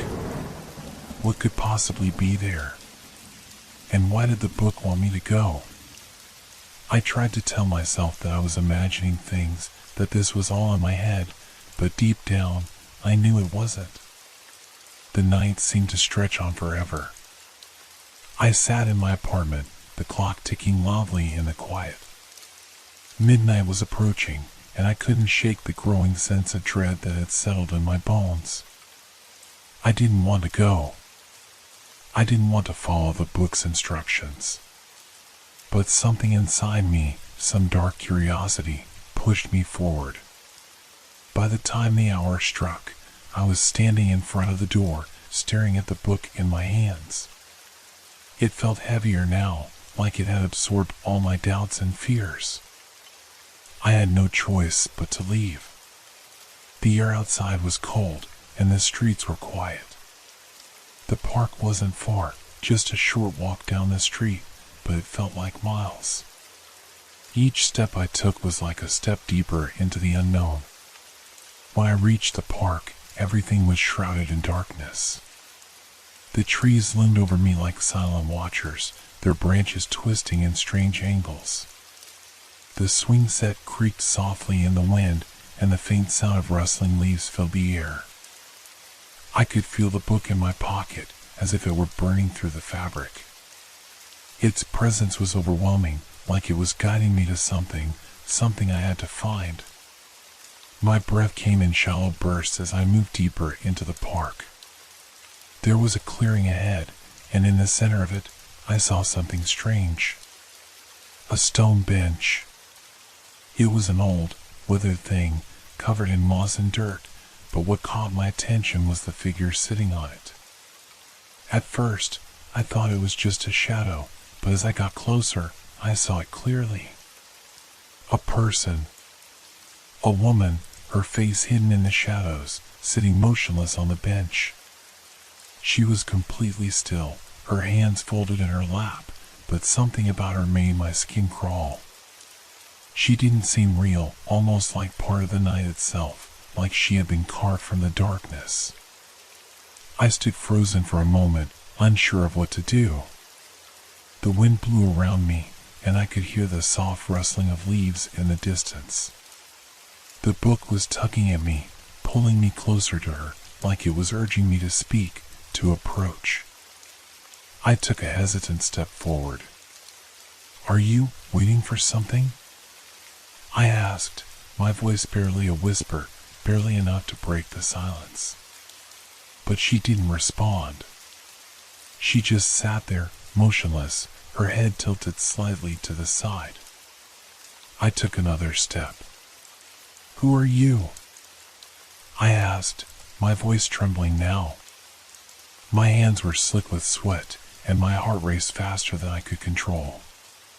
Every instinct inside me screamed to turn around, to run far away from this place, but some force, held me there, forcing me to stay, forcing me to face the impossible. She shifted. Slowly, her head turned to look at me. Her eyes were black, dark as night, like two pools of ink. I could see nothing in them, no emotion, no life. Just emptiness. The book in my pocket trembled. I could feel it vibrating, its pages flipping rapidly as if it were reacting to the woman's gaze. She didn't speak, but I could hear the words in my mind. "You shouldn't have come. Now it's too late." The cold gripped me, a chill that went straight to my bones. My feet felt like lead, and I couldn't tear my eyes away from hers. I wanted to run. I wanted to scream, but my throat was tight, suffocating. My body refused to move. And then, like a whisper in the wind, the woman's voice filled my mind again. "The book is a doorway. You've opened it." The realization hit me like a slap across the face. The book wasn't just a collection of strange words. It wasn't just an object, it was a door, a bridge between worlds. And I had crossed it. Whatever had been waiting on the other side was now with me, following me, changing everything around me. I turned and ran. I didn't know where I was going, only that I had to escape. My heart pounded in my chest, and I could hear the woman's voice in my head, echoing, following me, her words growing louder. "It's too late to stop. You can't escape what you've set in motion." I didn't look back. I couldn't. By the time I reached my apartment, I was breathless and shaking. My hands were clammy as I grabbed the book and slammed it shut. The room felt suffocating, as though the walls were closing in on me. The book sat in my hands, waiting, taunting me. But I couldn't just leave it there. I couldn't stop now. Something was pulling me back to it. The book knew my thoughts. It knew everything. And I had opened it. I tried to ignore the pull. I locked the book away in a drawer, hoping that out of sight would mean out of mind. But even with it hidden, I could feel it lurking. It wasn't just in the room, it was in my thoughts, in my dreams. Each time I closed my eyes, the words from the book whispered in my mind, their meaning shifting, growing darker. I was being suffocated, slowly, inch by inch. The woman on the bench, the shadow, wasn't just a figment of my imagination. She had followed me home. I knew this now, deep in my gut. The book wasn't a relic, it was a vessel, a medium, and I was its unwitting conductor. Every page I turned, every word I read, brought me closer to something far worse than I could imagine. For days, I tried to resist. I couldn't sleep, couldn't eat. I was losing my grip on reality. The book haunted every waking moment. When I dared glance at the drawer, I swore I could hear its pages turning softly, quietly. No matter how many times I locked it away, I felt the book beckoning me. "You're not finished yet," it seemed to say. "The story isn't over." One afternoon, I couldn't take it anymore. I pulled the drawer open, my hands shaking as I reached for it. The book felt colder than before, as if it had grown heavier with time. I opened it, praying I was wrong, praying I hadn't opened the door to something I couldn't close. But I was no longer in control. The pages filled with words again. They weren't even in the same handwriting as before, more erratic, more urgent. This time, there were no instructions, no cryptic phrases. It was different. This time, it was a story, my story. My past, my thoughts, my every secret lay bare on the page. The book began to reveal things I hadn't told anyone. It knew the conversations I had with friends when I thought no one was listening. It knew the things I had done in the dark, the fears I had never shared, the lies I had buried so deep I had forgotten they existed. "I am inside you," the book seemed to say. "Every thought, every moment is mine now." As I read, the room began to change. It wasn't just the words, the very atmosphere shifted. The shadows grew longer, the air heavier. I could hear faint whispers, like voices just out of reach. The walls seemed to pulse, breathing in and out with the rhythm of my own heart. "It's here," the book whispered. "It's too late to escape now." Suddenly, the lights flickered, then went out. My heart thudded painfully in my chest as the room plunged into darkness. The book was still open in my hands, the words on the page glowing faintly, casting an eerie light across my face. I could hear the whispers now, clearer, louder, until they were almost deafening. They surrounded me, slipping into my ears, filling my mind. "You belong to me." I scrambled to my feet, my legs weak, my breath coming in ragged gasps. "No," I thought, desperate, trying to fight back. "This isn't real." But the walls seemed to close in on me. The air grew cold, and I felt a presence, something dark, something powerful, pressing in from every side. The door to my apartment slammed shut with a force that made the floor shake.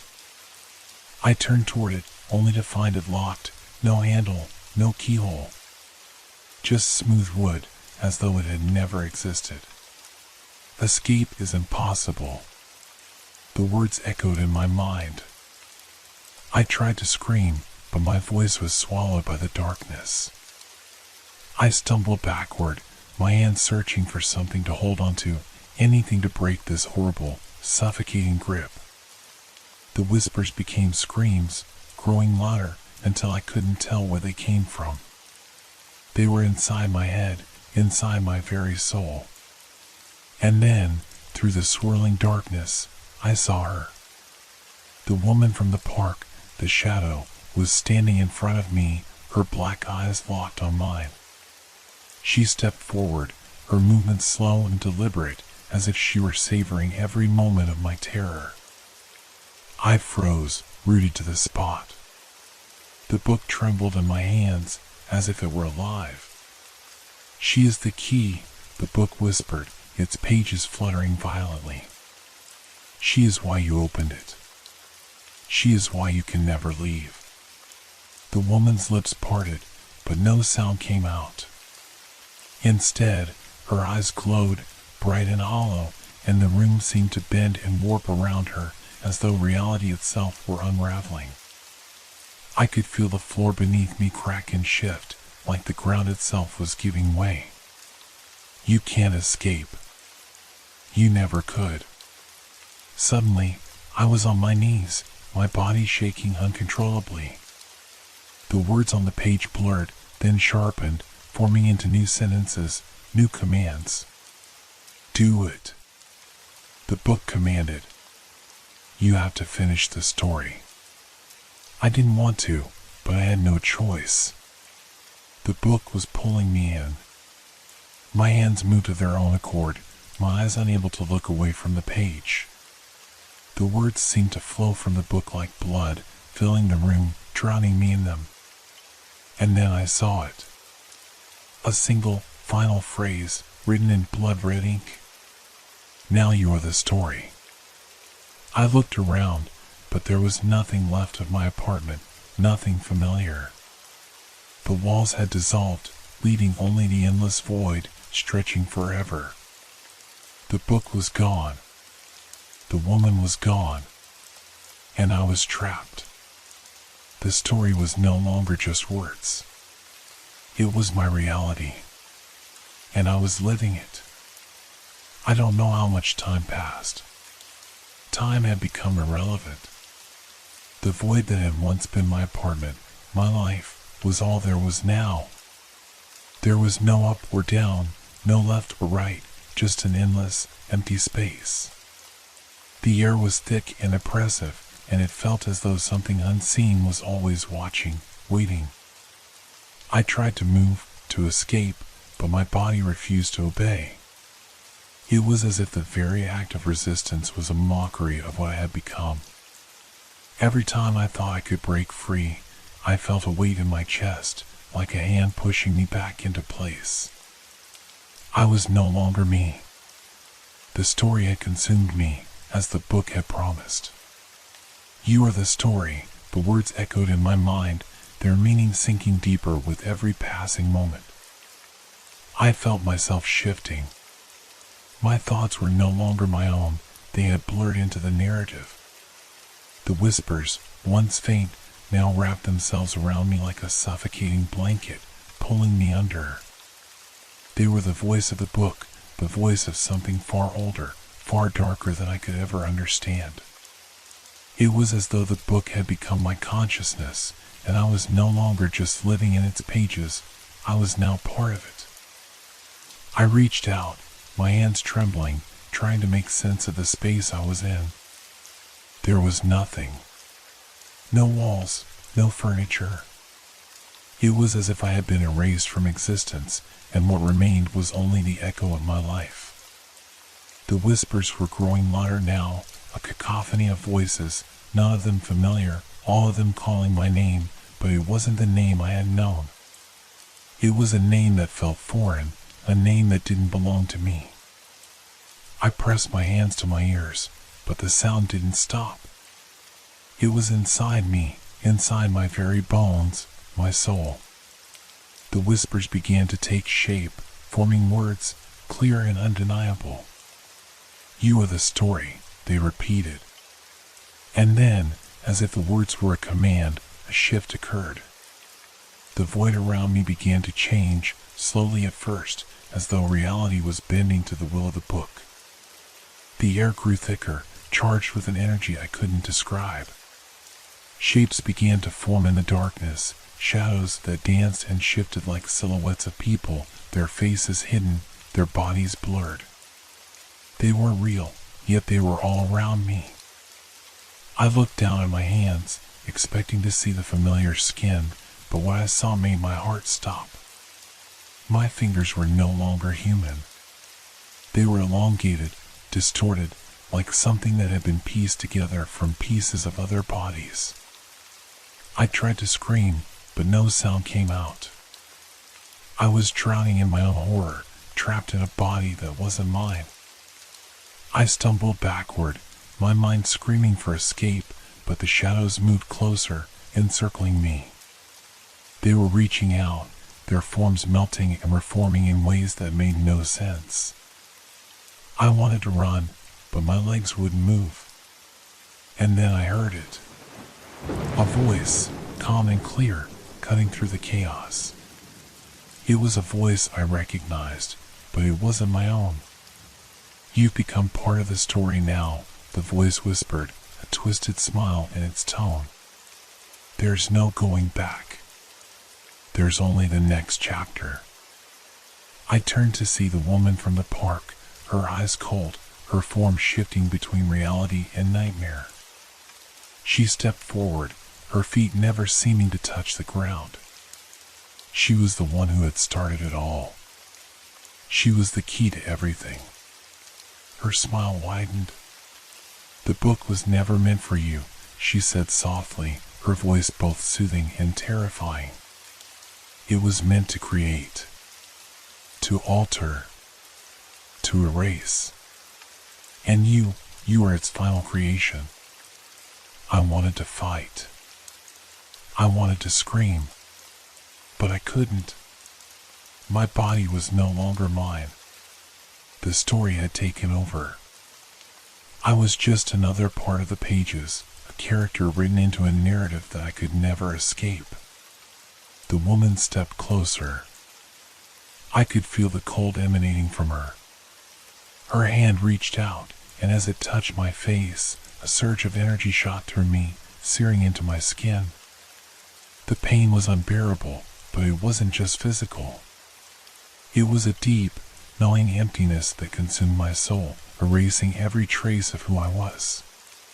"Now, you will live the story," she said, her voice a haunting melody. "Now, you will never escape. You will never be free. You are the next chapter." With those words, everything began to distort, to twist, as though the very fabric of reality was unraveling. The shadows swirled around me, pulling me deeper into the story, into the void. I woke up. The room was familiar. My apartment. The same one where I had been hours ago, or was it days? I couldn't remember. My hands were trembling as I looked around, trying to make sense of what had happened. The book was gone. The woman was gone. But something felt wrong. I turned to look at the table where I had left the book, but there was nothing there. No book. Just the space where it had once been. The feeling of emptiness remained, though. It lingered, like a shadow that couldn't be shaken off. I rubbed my eyes, trying to clear the fog in my mind. That's when I saw it. On the wall, above the table, was a new mark. A scar. A line, jagged and dark, etched into the paint like a wound that would never heal. And beneath it, written in a strange, flowing script, were the words, "You are the story." I froze, my blood turning cold. The book had never really let me go. I stood frozen, staring at the words on the wall. My breath quickened, and my heart pounded in my chest. I had to be imagining it. It couldn't be real. The book was gone, the woman was gone, but the words were still here, carved into the very fabric of my world, like a scar that refused to fade. I reached up, my fingers trembling, and lightly touched the jagged line beneath the script. The paint felt cold, and the words seemed to pulse under my touch, as if they were alive, as if they were waiting for me to do something. My mind raced. I needed to understand what was happening, to break free from this twisted nightmare, but I couldn't make sense of it. Every thought I had seemed to return to one thing, the book. Suddenly, a whisper, soft and distant, fluttered through the air. It wasn't in my ears. It was in my mind, crawling like a spider across the surface of my thoughts. "The story isn't over," it whispered. I stumbled back, my legs weak beneath me. The air grew thick again, suffocating, pressing against my chest. It was happening again. The sense of reality warping, bending to something I could neither see nor understand. I looked around frantically, as if expecting the book to appear in front of me, as if it could simply materialize in my hands again, but it didn't. The whispers grew louder, multiplying, echoing in every corner of the room, in every space I tried to retreat to. I covered my ears, but it was useless. The words seeped into me, into the deepest parts of my mind. "You are the story." I wanted to scream. I wanted to run. But there was no escape. There had never been any escape. I turned to the wall again, my mind clouded with panic. The words on the wall weren't just a message, they were a warning.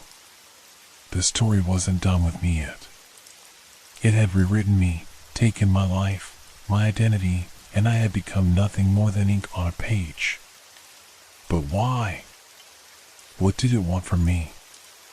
And then I saw it. The shadow.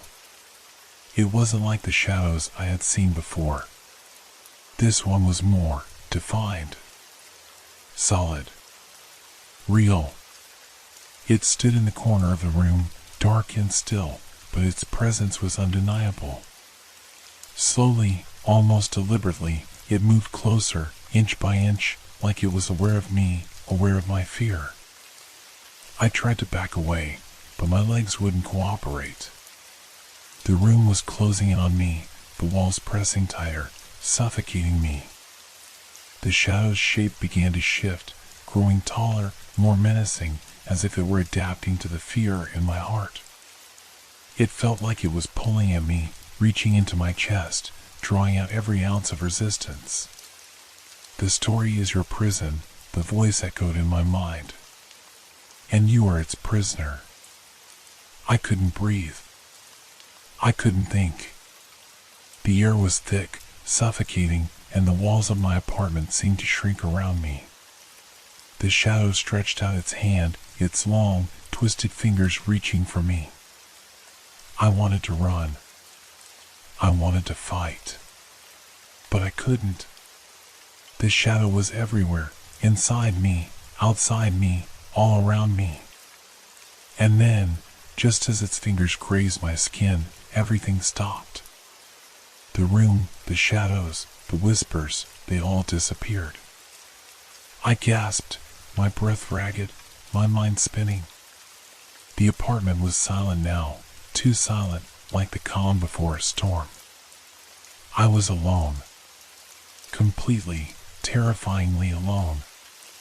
But was I? I looked around, every corner of the room now empty. The book. The woman. The shadows. Had they all been a dream? A figment of my imagination? I felt a chill run down my spine. Something wasn't right. I walked toward the table, my movements slow, cautious. I needed to know. I needed to understand what had happened. My hands shook as I reached out, my fingers brushing the surface of the table, expecting to find something, anything. But there was nothing. Just as I was about to turn away, my eyes caught something on the floor just beside the table. A small, crumpled piece of paper. I bent down, my heart racing, and unfolded it carefully. My breath caught in my throat. The paper was blank. But it wasn't just any blank page. It was the final page of the book. I recognized the texture of the paper immediately, the same as the one in the book I had bought. But this was different. The page was empty, as if it had just been torn out, waiting for something to be written. I turned it over, my fingers trembling, my mind racing. There was no ink, no writing, nothing at all. Until, slowly, the words began to form. You are the story. The ink appeared as if it was being written before my very eyes. The words were not just on the page, they were in my head, crawling into my thoughts, wrapping around my consciousness like a vice. I tried to scream, but the sound never escaped my throat. The words kept appearing, and as they did, I felt something deep inside me shift. My body felt like it was no longer mine. It felt like the story was taking me, making me part of its world forever. You are the story. You cannot escape. And then, just like that, the words stopped. The book was complete. I was the last page.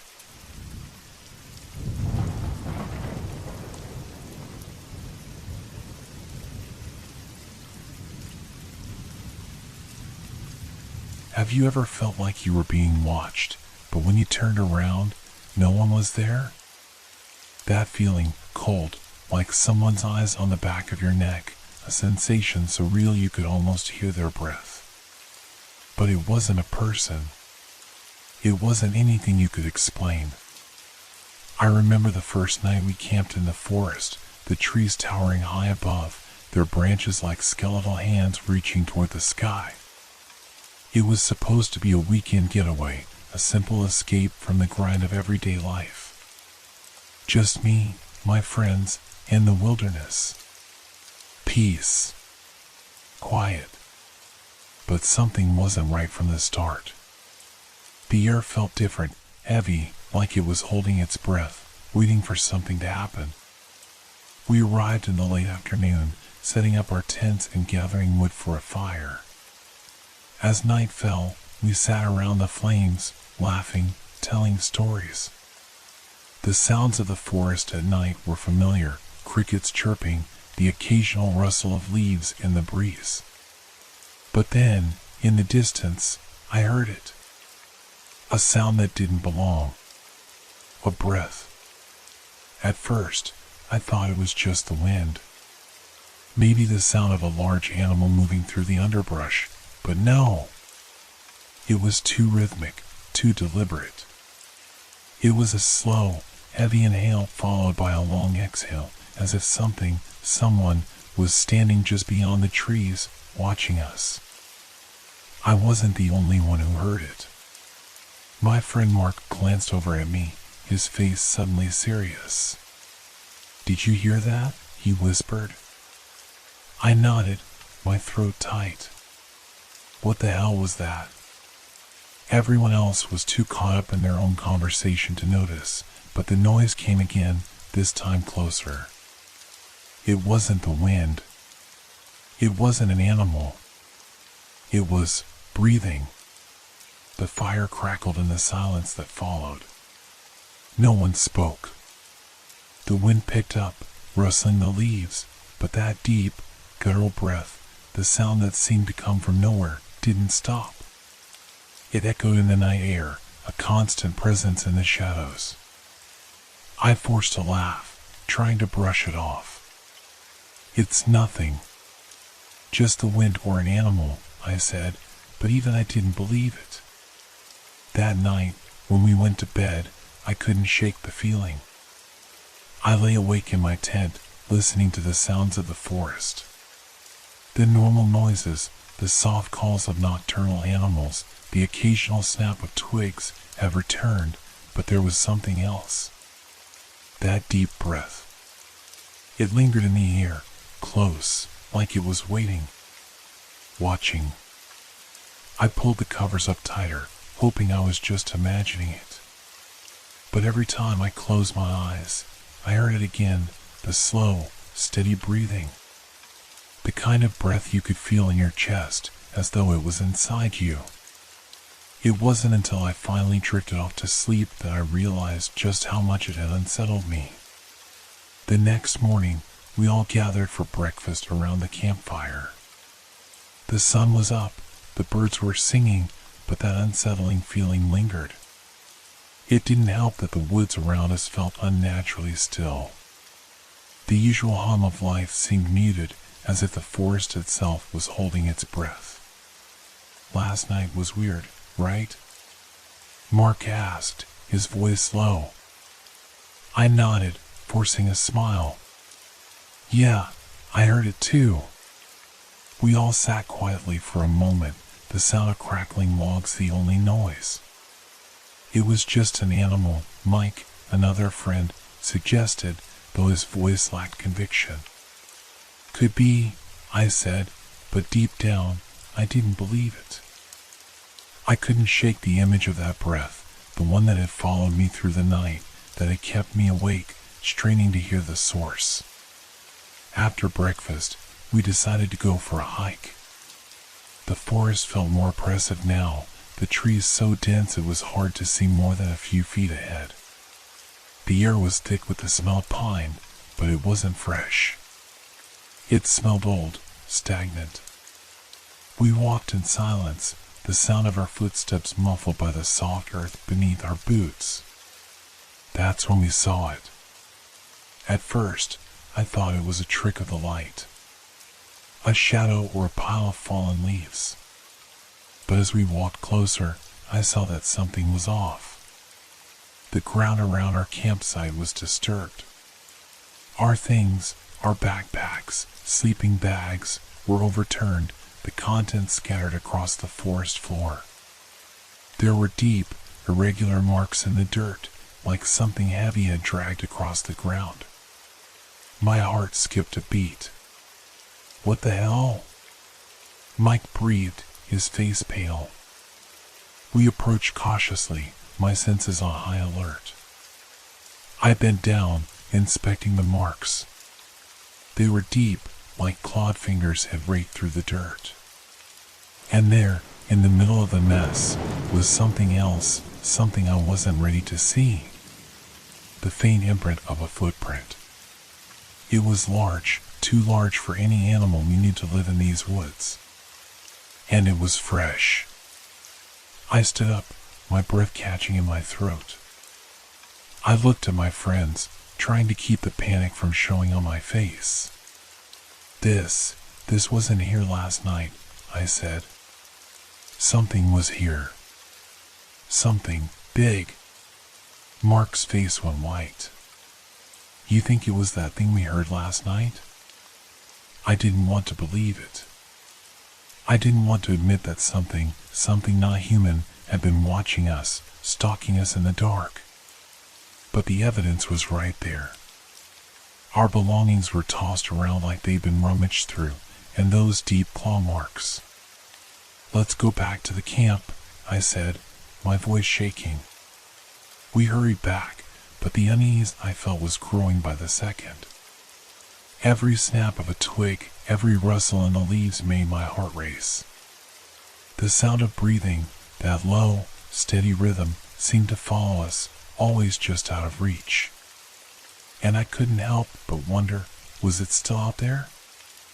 Was it still watching us? Or was it waiting for the right moment to show itself?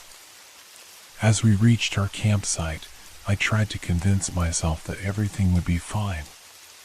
But the way the trees stood silent around us, their branches stretched out like claws in the half-light, made it hard to shake the fear. The eerie quiet seemed to press in, smothering every breath, every thought. We gathered our things and packed up quickly, not saying much. The morning sun had risen higher, but the forest still felt suffocating. I couldn't stop thinking about the claw marks, the strange footprints we had found, and that breath that steady, rhythmic sound. I kept looking over my shoulder, expecting something to appear from the shadows. "We need to get out of here," Mark said, breaking the silence. His voice was tight, shaky. I agreed. The sooner we left, the better. The hike had been supposed to be fun, a break from the chaos of life, but now it felt like a countdown to something we couldn't control. Something out there in the woods knew we were here. Something was waiting.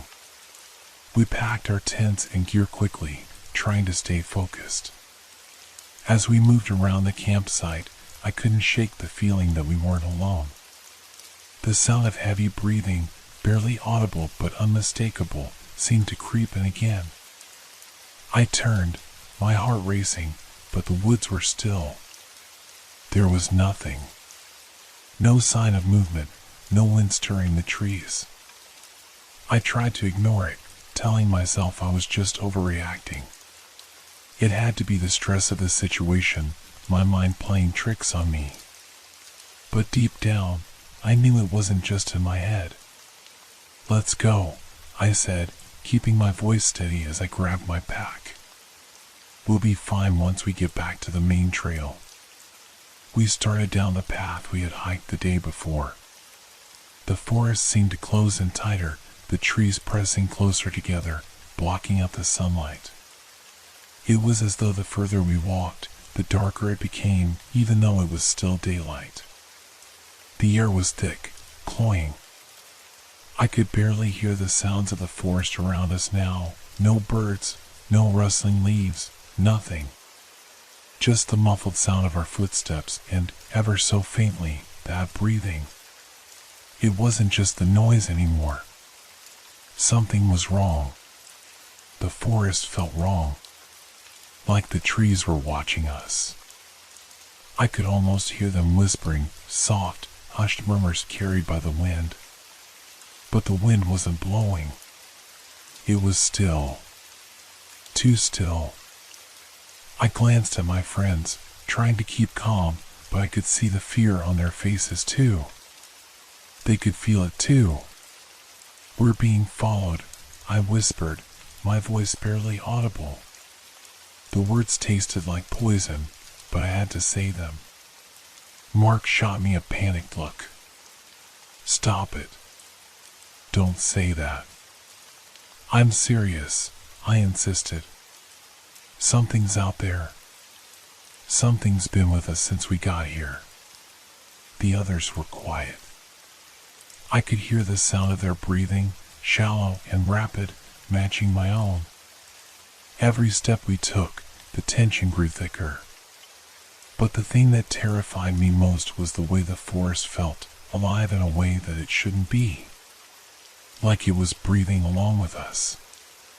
We kept walking, faster now, but there was a sudden crunch of leaves behind us. It was faint at first, just a small crack in the silence, but it was enough to make me freeze. My breath hitched in my chest, and I turned around, expecting to see something in the shadows. But nothing. The sound came again, this time closer. My heart pounded in my chest as I spun around. "Did you hear that?" I demanded, my voice shaking. "Stop," Mike said, his face pale. "You're just freaking yourself out." But it was real. It wasn't just in my head. The air felt thick, oppressive, like something was pressing down on us from above. The ground felt wrong beneath my feet, spongy, as if it were alive, shifting with every step. Suddenly, the air was split by a loud, unmistakable crack. A tree limb snapped somewhere behind us. We all whipped around in unison, and I saw it, the unmistakable shape of something moving in the trees, something tall and dark. It was just a flicker, but I saw it. A figure, tall and thin, slipping between the trunks, too fast for me to make out its features, but it was there. I could feel it. And then I heard it again, the breathing. It was louder now, more distinct. It wasn't coming from any of us. It was coming from behind us. Mark grabbed my arm, his grip tight, panicked. Run. And we did. We ran without looking back, the sound of our boots pounding against the forest floor, the sound of branches cracking as something large followed us, staying just out of view. I couldn't see it, but I could feel it. Its presence was suffocating, pressing on us from all sides. It was close, too close. We ran, weaving through the trees, but no matter how fast we moved, the breathing never stopped. It followed us, its pace matching ours. It was as if the forest itself was alive, part of it hunting us, closing in, trapping us in its depths. Finally, after what felt like hours, we stumbled into a clearing. The trees opened up, and for the first time, I felt the weight on my chest ease a little. The breathing had stopped, and for a brief moment, I thought we were safe. But as I glanced around, I noticed something that made my stomach drop. Our things. Our backpacks, our tents, everything lay scattered in the clearing, just like we had left them the day before. But there was something else. Fresh footprints. Large, deep imprints in the dirt, leading right toward us. Something had been here. Something was still here. And it wasn't finished with us yet. The realization hit me like a punch to the gut. We hadn't escaped. We were just part of the game now. And whatever was in these woods, it was playing with us. We stood there, frozen, the clearing stretching out before us, taunting us with its quiet emptiness. The air felt colder now, the scent of damp earth mingling with something darker, something metallic. Our hearts hammered in our chests, but the worst part was the silence. There were no birds, no rustling leaves, no distant howls of wildlife. It was as if the forest had ceased to exist. All that remained was the weight of our fear, the oppressive feeling that we were not alone. The footprints led straight to us, large, wide imprints that looked nothing like human tracks. They seemed to press deeper into the earth with every step, leaving behind a dark trail as though something heavy had passed through. Something unnatural. My eyes traced the path to where the footprints stopped just short of our things. Why are they here? Mike muttered, his voice barely a whisper.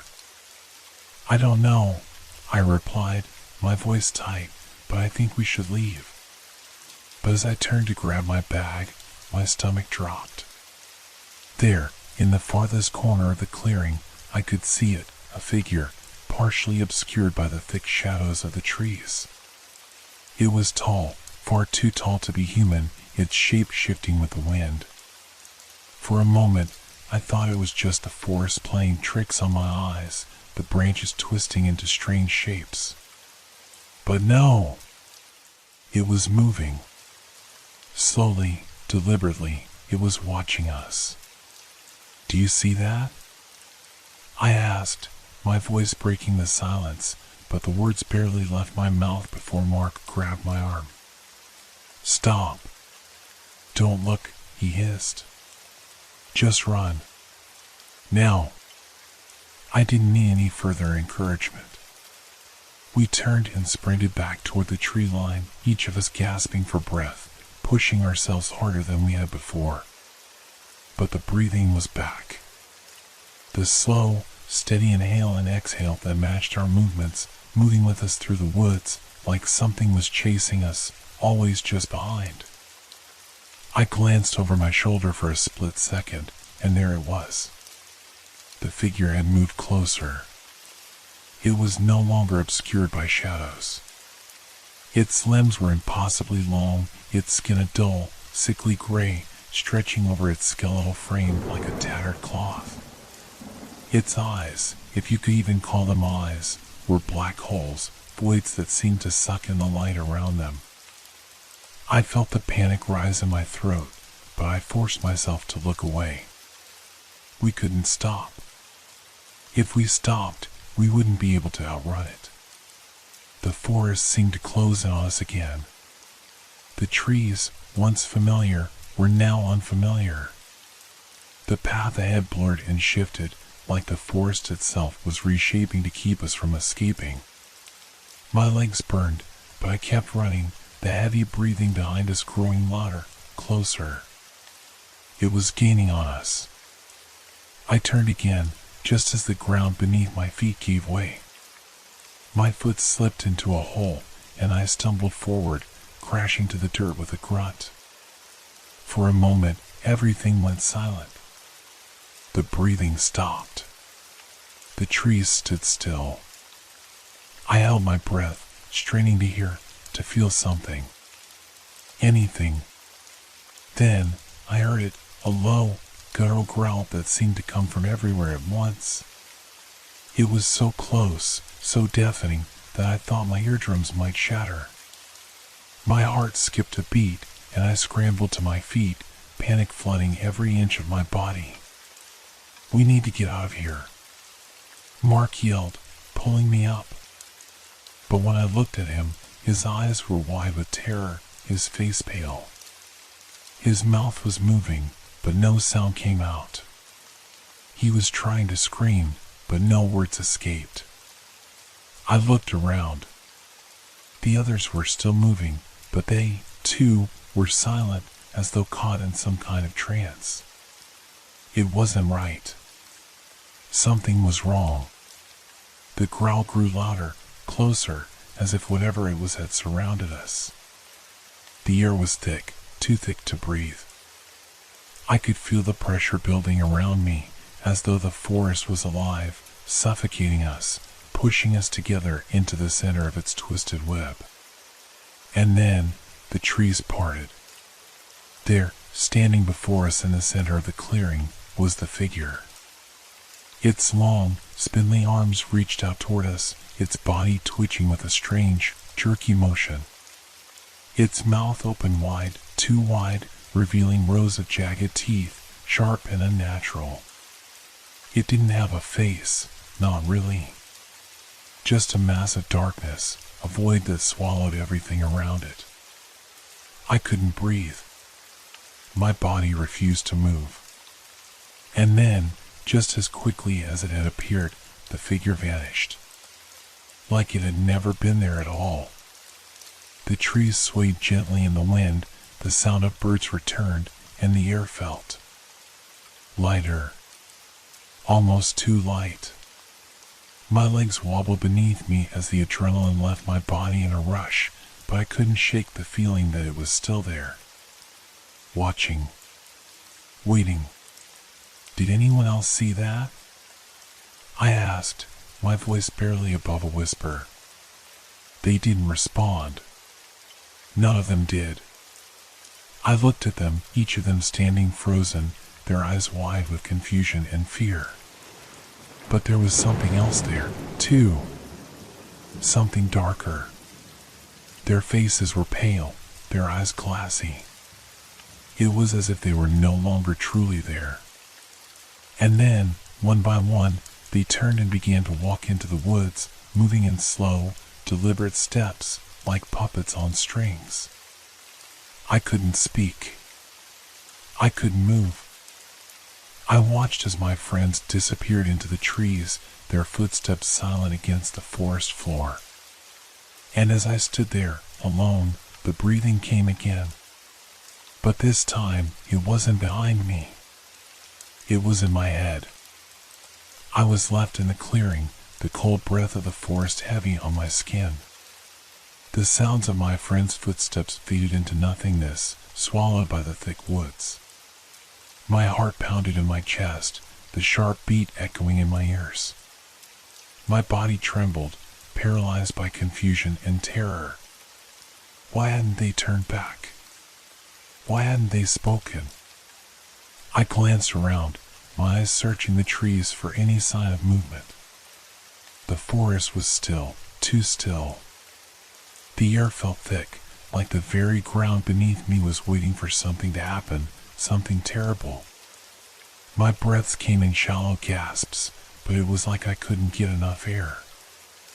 I stumbled back, towards where our camp had been, where our things lay scattered on the ground. It was as if I had woken up in someone else's nightmare. Nothing felt real anymore. I tried to move forward, but my legs wouldn't cooperate. It felt like I was walking through water, every step dragging me further from the reality I once knew. The trees, which had seemed so familiar earlier, now twisted unnaturally, their trunks contorted in impossible shapes. Some seemed to lean towards me, as if reaching for me, their branches hanging low, blocking out the light. I turned back towards the camp. The pile of backpacks, tents, and gear that had been hastily abandoned was still there, untouched. But it didn't look the same. The things that had been tossed on the ground, some clothes, a few empty bottles, had been rearranged. They weren't scattered randomly like before. They were neatly lined up, as if someone, or something, had placed them there with deliberate care.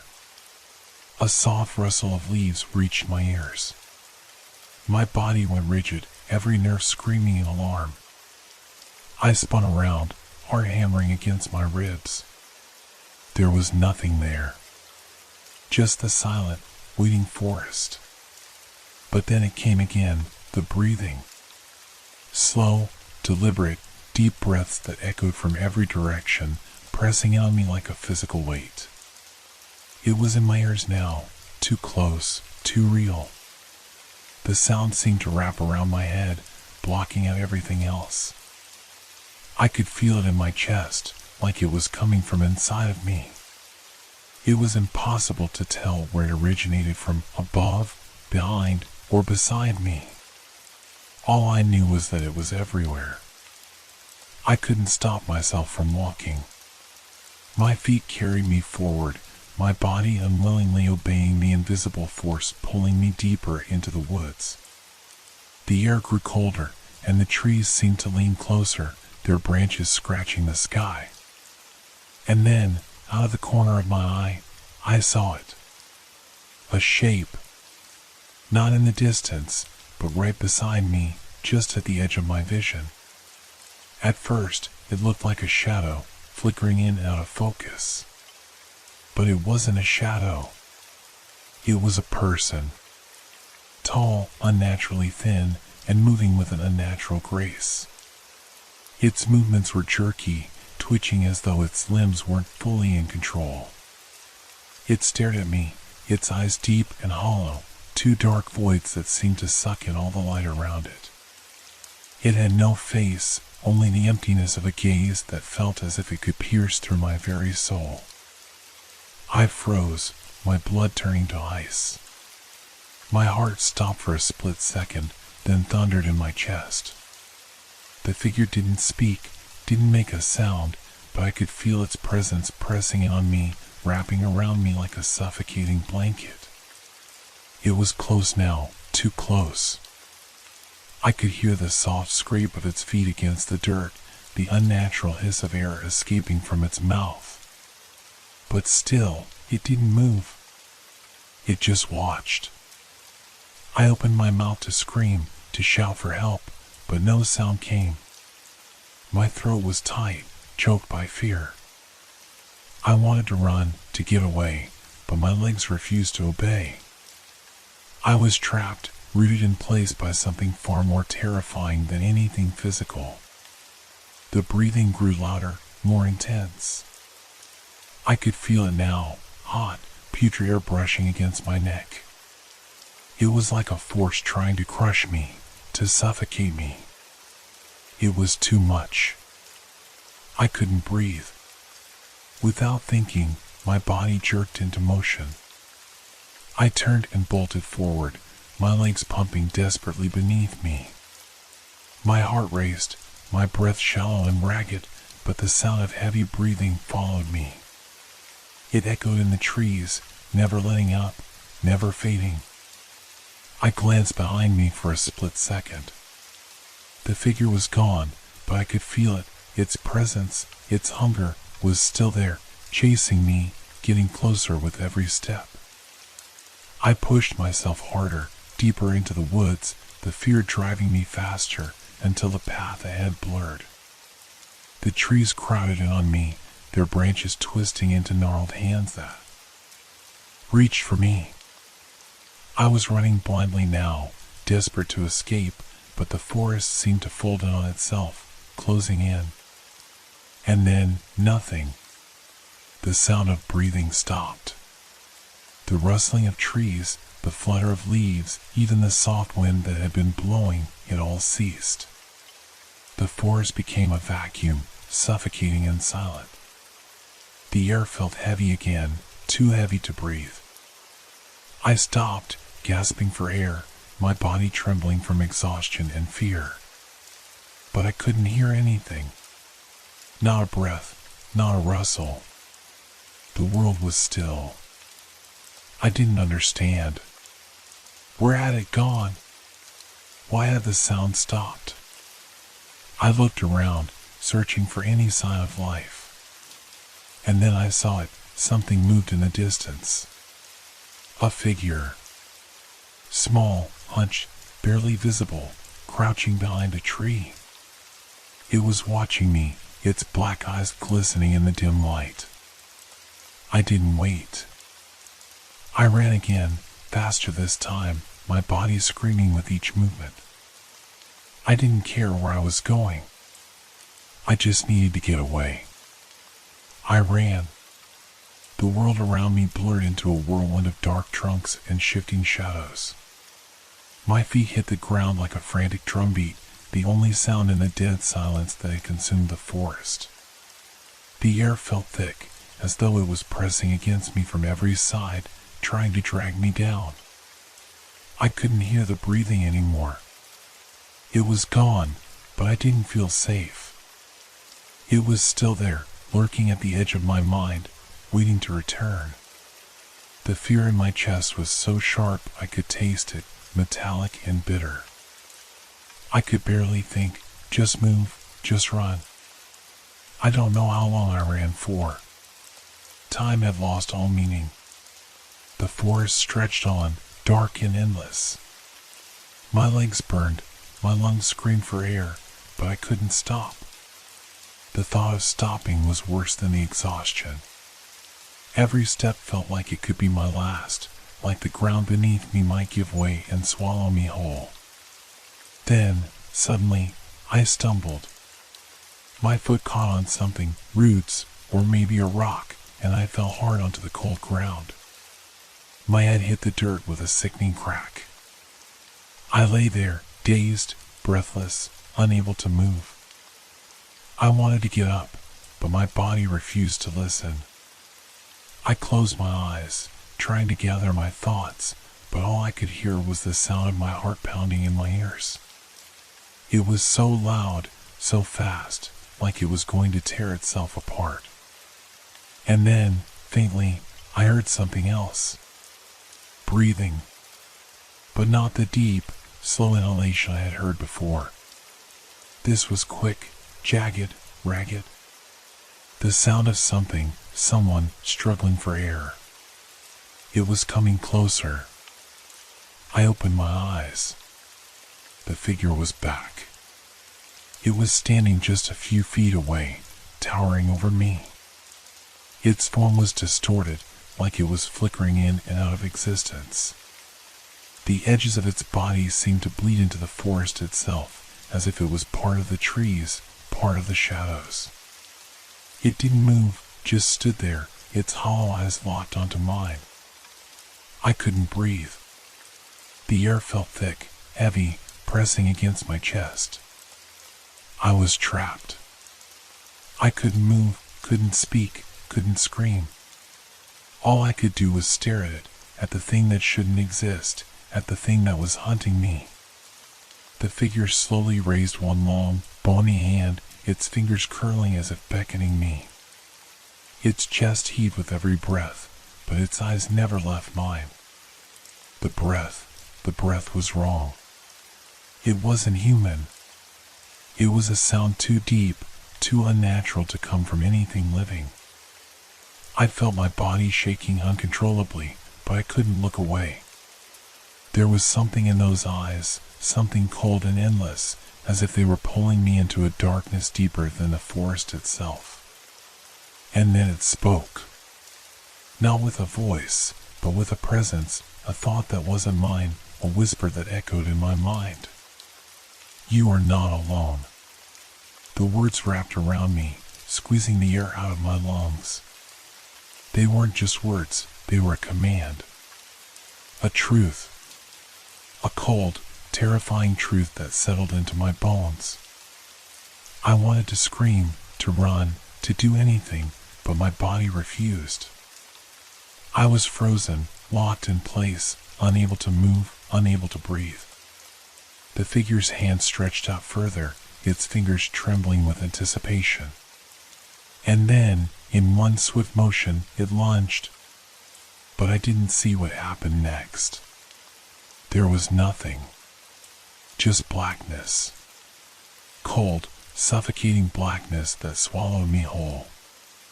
When I woke, I was alone. The forest was silent once again. The trees, the air, the ground, everything was still, as if nothing had ever happened. I blinked, trying to make sense of it, but the confusion flooded back, thick and suffocating. I was lying in the clearing, my body stiff, my mind clouded with fragments of memories. My friends were gone. The camp, the tents, the fire, nothing remained. Just the empty forest around me. I stood up, unsteady on my feet. The pain in my head was sharp, but bearable. My eyes scanned the area, but I didn't see anything. No sign of the figure. No sign of anything. Had it all been a dream? A nightmare? I wanted to believe that, but the fear in my chest, raw, unrelenting, told me otherwise. I looked down at my hands. They were shaking, but not from the cold. From the terror. From the memory of those eyes. That presence. And then, in the quiet, I heard something. A breath. Deep and heavy, right behind me. I didn't look back. I ran.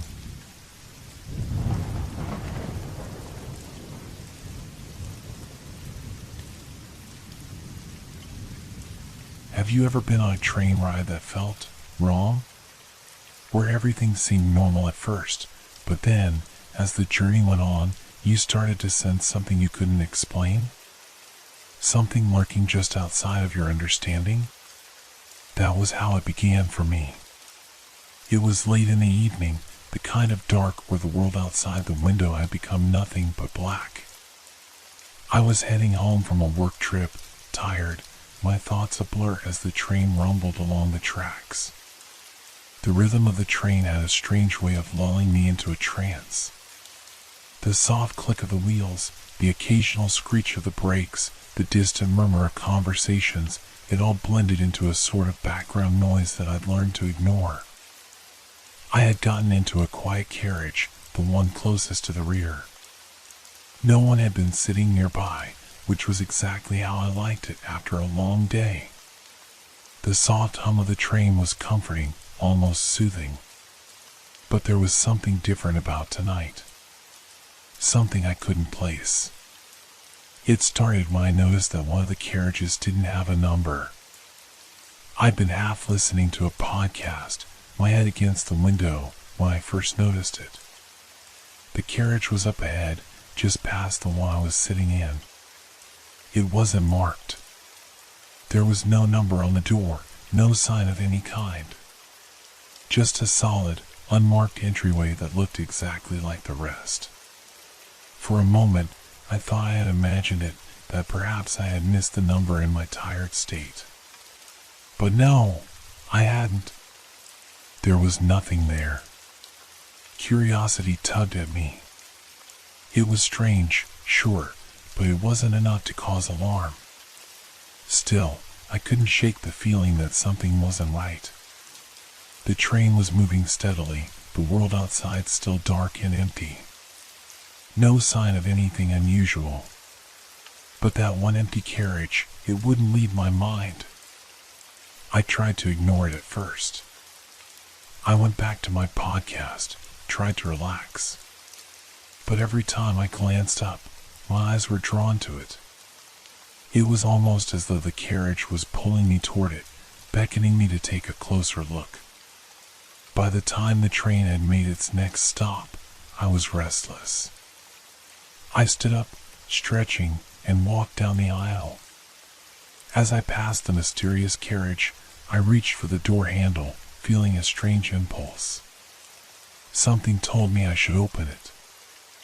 I glanced around quickly. No one else seemed to be paying attention. The door was cold beneath my fingers, as though it had been sitting untouched for years. It creaked when I pulled it open, the sound of it startling in the quiet train.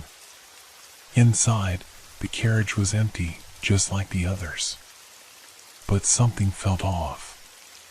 The air inside was different, stale and thick, like it hadn't been opened in a long time. I hesitated for a moment, unsure of what I was doing. It was just a train carriage, right? But still, I couldn't shake the feeling that I had crossed some sort of boundary. The door closed behind me with a soft click, and I stood there for a few moments, breathing in the strange air. I thought about turning back. Maybe this wasn't such a good idea after all. But something kept me there, a strange pull in the back of my mind. That was when I noticed the clock. It wasn't the clock in the carriage I had just come from, but the one in the carriage I was standing in now. There was no sound coming from it, no ticking, no movement of any kind. Just a large, old-fashioned clock hanging on the wall. But it was frozen. The hands were stuck at exactly 12 o'clock, as though time itself had stopped. I stepped forward, trying to get a better look. And then, something even stranger happened. The train started moving faster. I could feel the acceleration, the gentle pressure of the train pushing me back into my seat, but the sound of the wheels on the track had faded away. The noise of the train, the rhythm of the journey, it was gone. It was as if the train was no longer part of the world I knew. The train was still moving, but the world around it had fallen silent. I reached out to touch the window beside me, but instead of the usual view of the tracks or passing scenery, there was nothing but empty, black space. No stars, no buildings, no signs of the world outside. Just darkness. I stood up, my heart pounding in my chest, and turned toward the door. I needed to get back to my seat. I had to get off this carriage, get off this train. But when I reached the door, it wouldn't open. Panic surged in me, and I tugged at the handle again and again, but it was as though the door had fused shut with the frame. I turned back toward the empty carriage, my breath coming faster. The air in here felt thicker, as though it were pressing in on me from all sides. And then, just as suddenly as it had started, I felt it, the change. A subtle shift in the atmosphere. The stillness wasn't empty anymore. It was waiting. Something was watching me. Something was in here with me. I knew I wasn't alone. A sound echoed through the carriage, distant but unmistakable. Footsteps. But not the sound of anyone else moving. No, these steps were too slow, too deliberate, as though someone, or something, was pacing around the empty space, just out of sight. I pressed my back against the cold wall, my heart racing. The footsteps grew louder, closer. And then, they stopped. I was still in that same empty space, the same silent carriage, but now I could hear it. Breathing. Slow, steady breathing, coming from somewhere near me. A presence in the dark, waiting. But I couldn't see it. I couldn't escape it. The train was no longer just a train, and I realized, too late, that I might never leave. My mind raced as I pressed myself against the cold metal wall of the empty carriage. The breathing wasn't my own. It was too slow, too deliberate, as though something was standing just beyond my reach.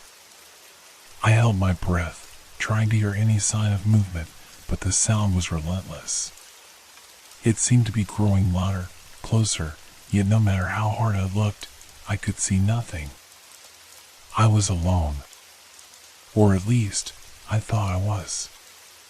My eyes scanned the space around me, every corner, every shadow. There was nothing. No figure, no shape, nothing to explain the heavy, suffocating air that seemed to be closing in. The walls of the carriage felt as though they were pressing closer, the dim light from the overhead lamp flickering as if struggling against the darkness that hung around us. The breathing continued, now more distinct, as if whatever was in here with me was becoming aware of my fear. My heart beat faster, each thud echoing in my chest. I could feel the sweat gathering on the back of my neck. The air in the carriage was thick, heavy, like I was breathing in something that wasn't quite air. It felt wrong, unnatural, as though the very space around me was rejecting my presence. I knew I had to leave. I had to get out of this place. But how? The door wouldn't open. The window, when I tried it, was just as useless, locked tight. I was trapped in this strange, empty space where time didn't seem to exist. There was no sign of the outside world.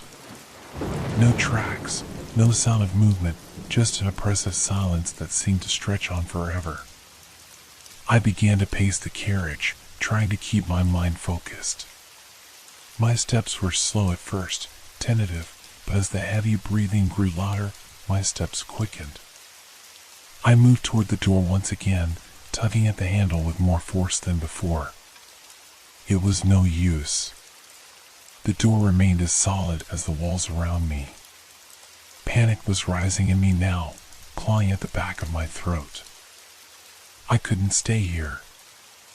I couldn't breathe in this air, couldn't listen to that constant, unyielding presence. And then it happened. A shift in the air. A subtle change, almost imperceptible, but it was there.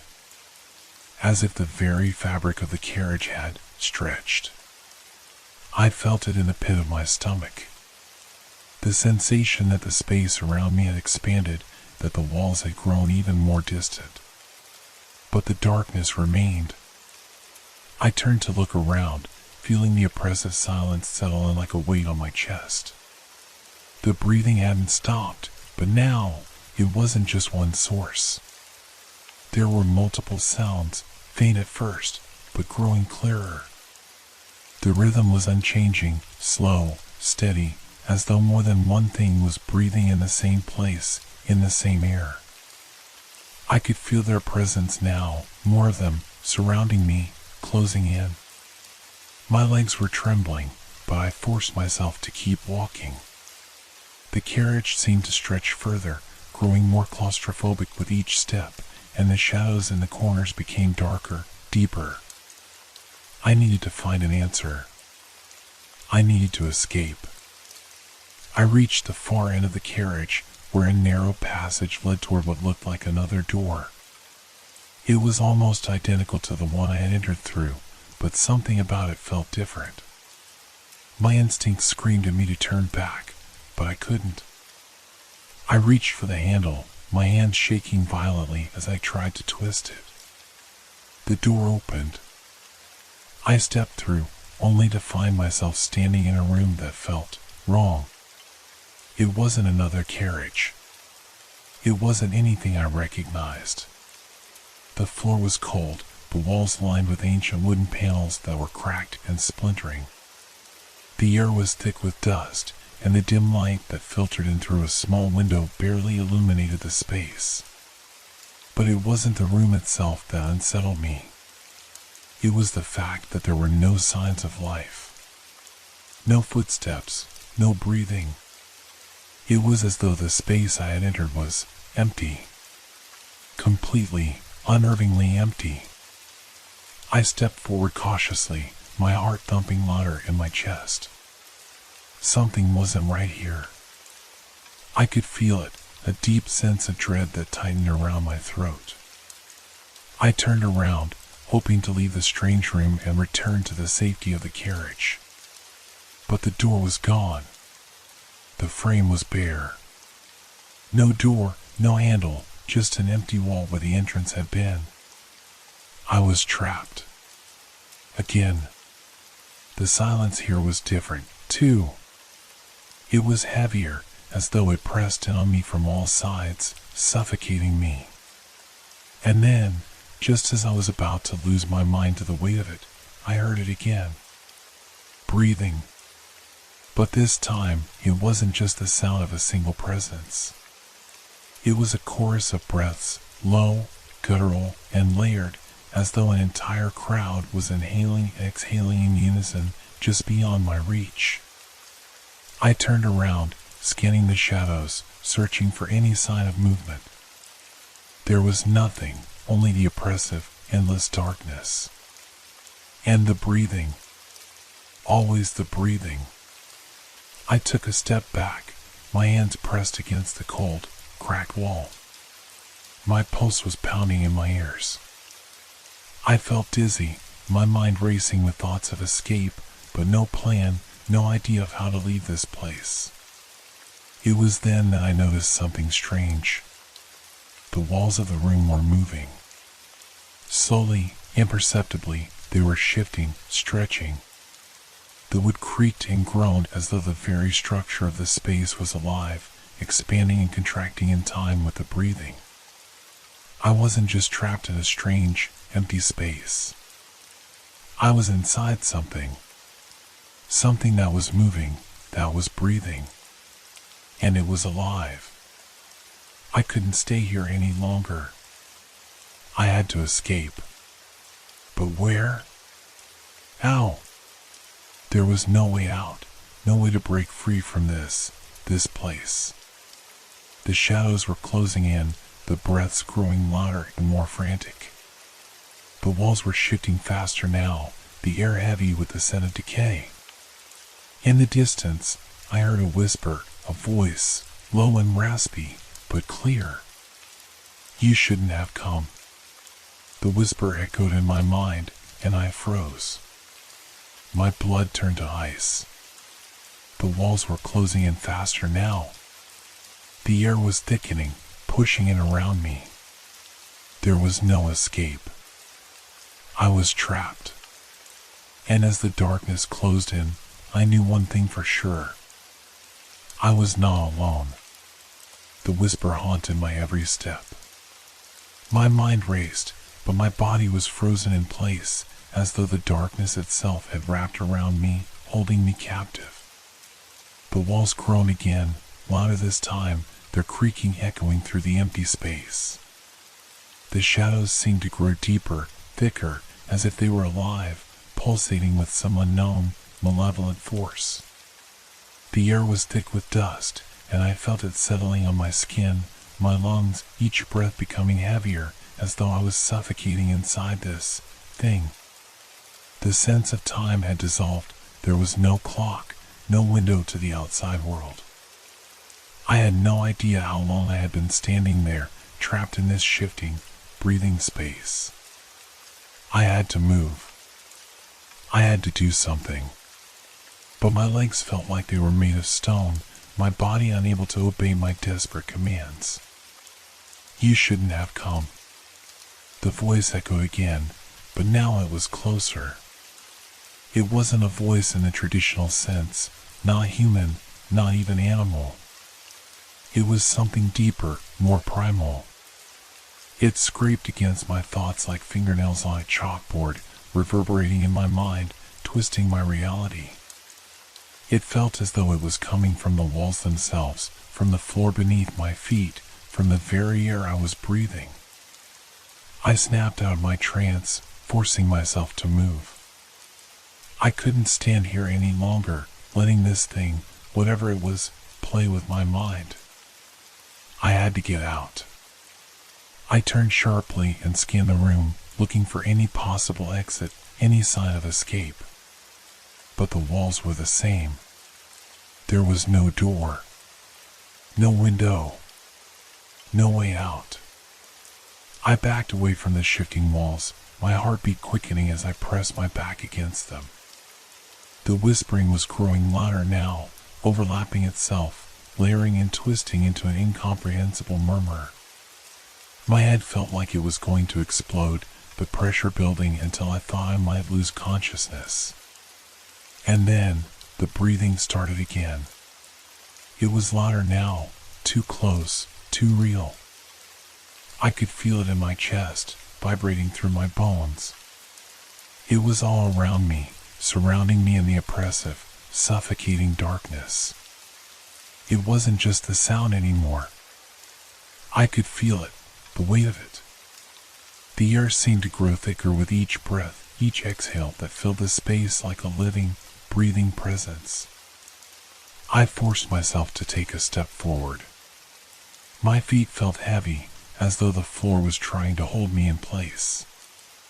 I staggered forward, trying to fight against the pull of the unknown force that surrounded me. Suddenly, I heard something different, a sound that didn't belong to the walls, the shadows, or the breathing.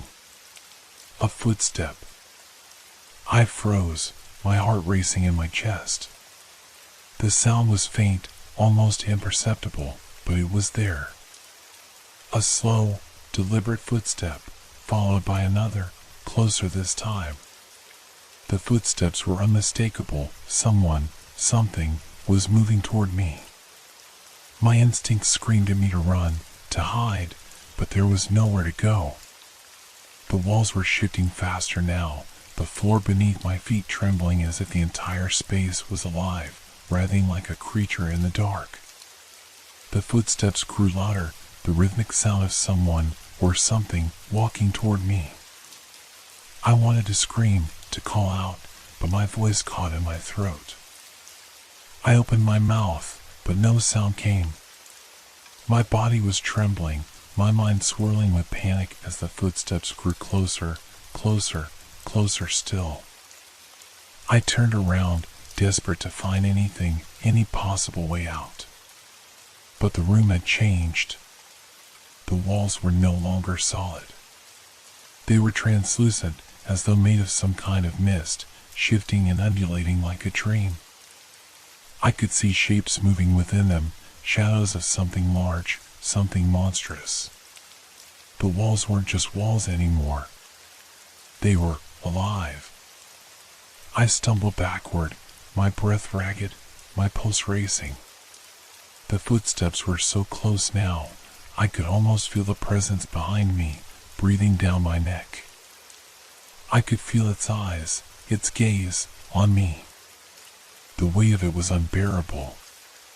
My legs gave way beneath me, and I collapsed onto the cold, shifting floor.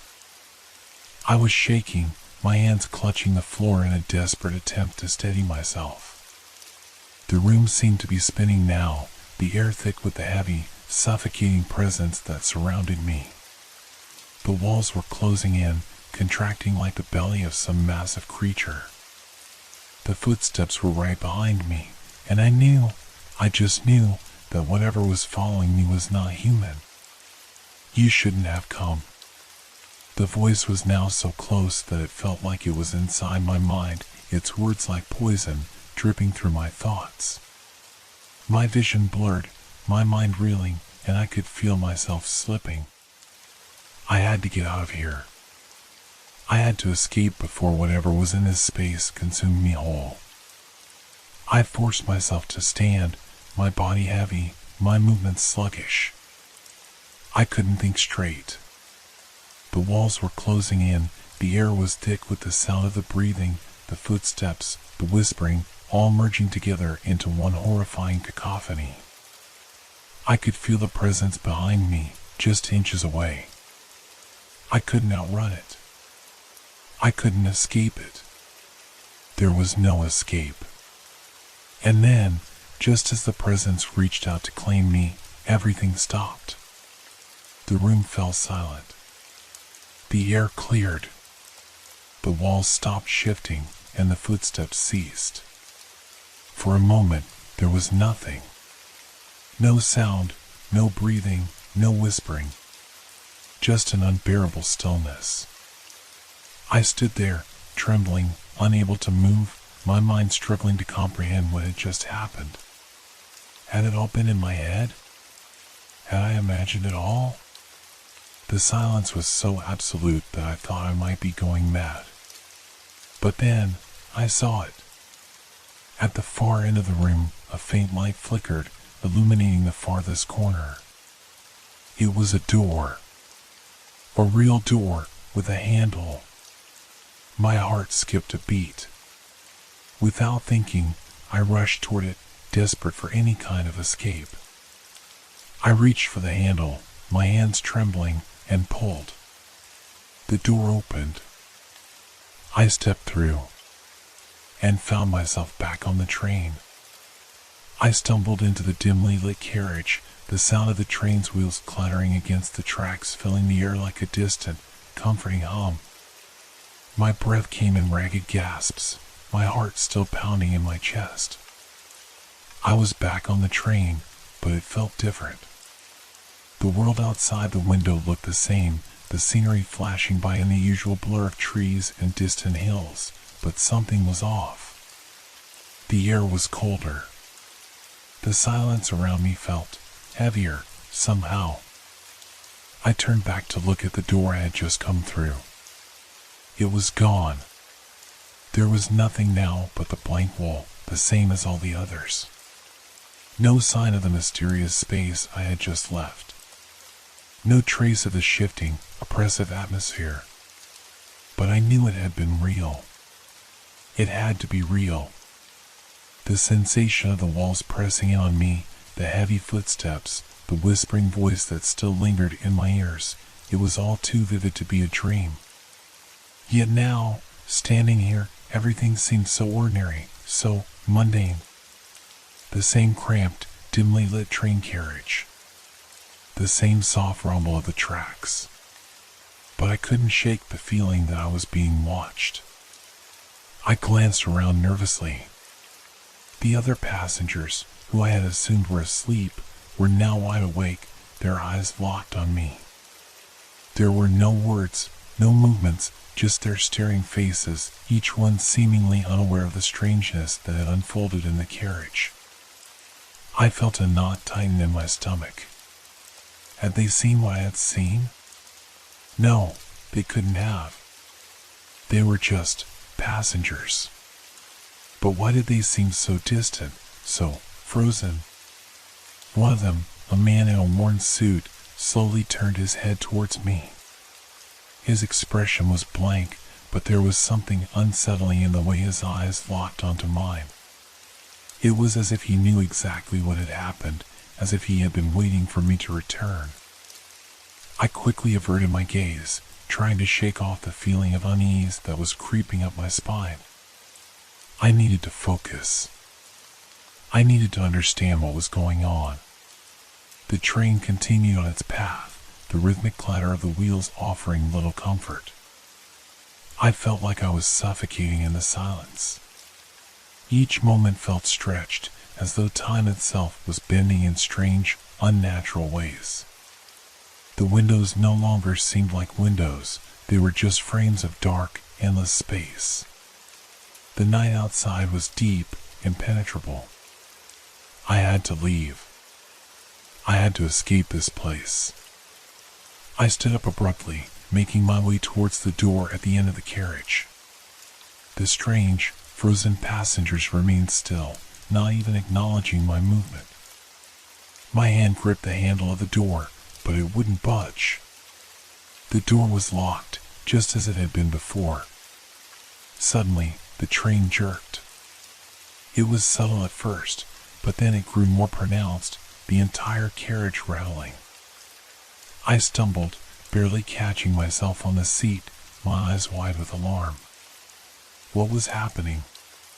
The rumbling became louder, like something was shifting underneath the train, something large and powerful. The air felt thick again, suffocating. I could hear the whispering again, that same voice, the one that had followed me in the other place. It was faint, distant, but unmistakable. "You shouldn't have come back." The words were like a cold slap, and I recoiled. I tried to call out, to scream, but my throat closed up. My breath came in short, frantic gasps. I could feel something watching me, something ancient and aware, something that had been here long before I ever stepped on this train. I turned, my mind scrambling for answers, for any explanation. The man in the suit was now standing. He was closer, too close, his pale face expressionless, his eyes never leaving mine. His presence felt wrong. I backed away, but my feet wouldn't move fast enough. "You shouldn't have come back." The words were louder now, echoing inside my mind, growing louder with each beat of my racing heart. I reached for the door again, but this time it opened. It swung wide with an unnatural ease, revealing nothing but a long stretch of empty track in the endless night. I was at the edge of the carriage, but I didn't want to look outside. I didn't want to see what might be waiting for me in the dark. Instead, I looked back at the man in the suit. He was standing still, watching me, but his eyes held something that wasn't human. There was a deep, hollow emptiness in them, a void that seemed to reach out and pull me in. "Leave now." The voice was no longer a whisper. It was a command, sharp and final. I didn't hesitate. I ran. I stumbled past the seats, weaving through the rows as the train jerked and rattled violently beneath my feet.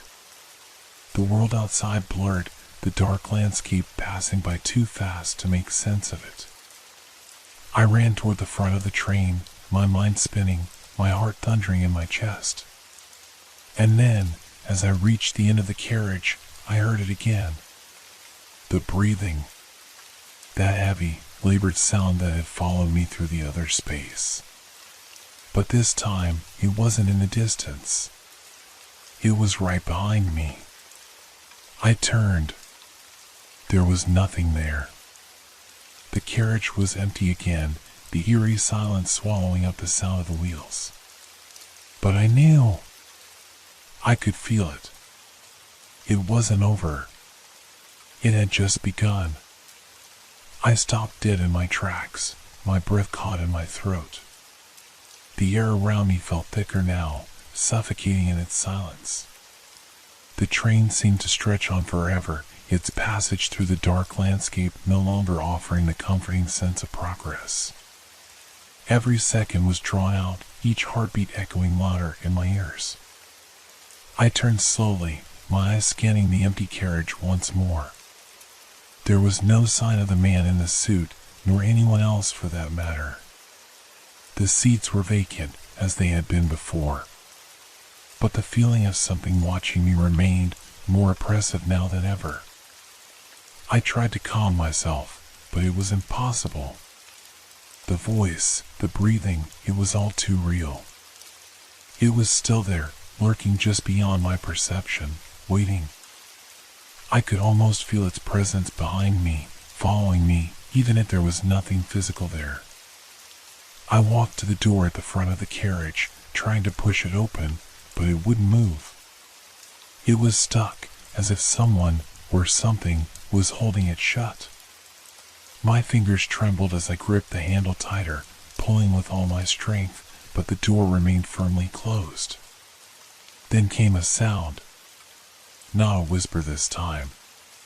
It was a shuffling, a dragging sound, like something heavy being moved across the floor. The noise came from somewhere deep within the carriage, just out of view. I couldn't see what it was, but the sound grew louder, closer, until it seemed as though it was right behind me.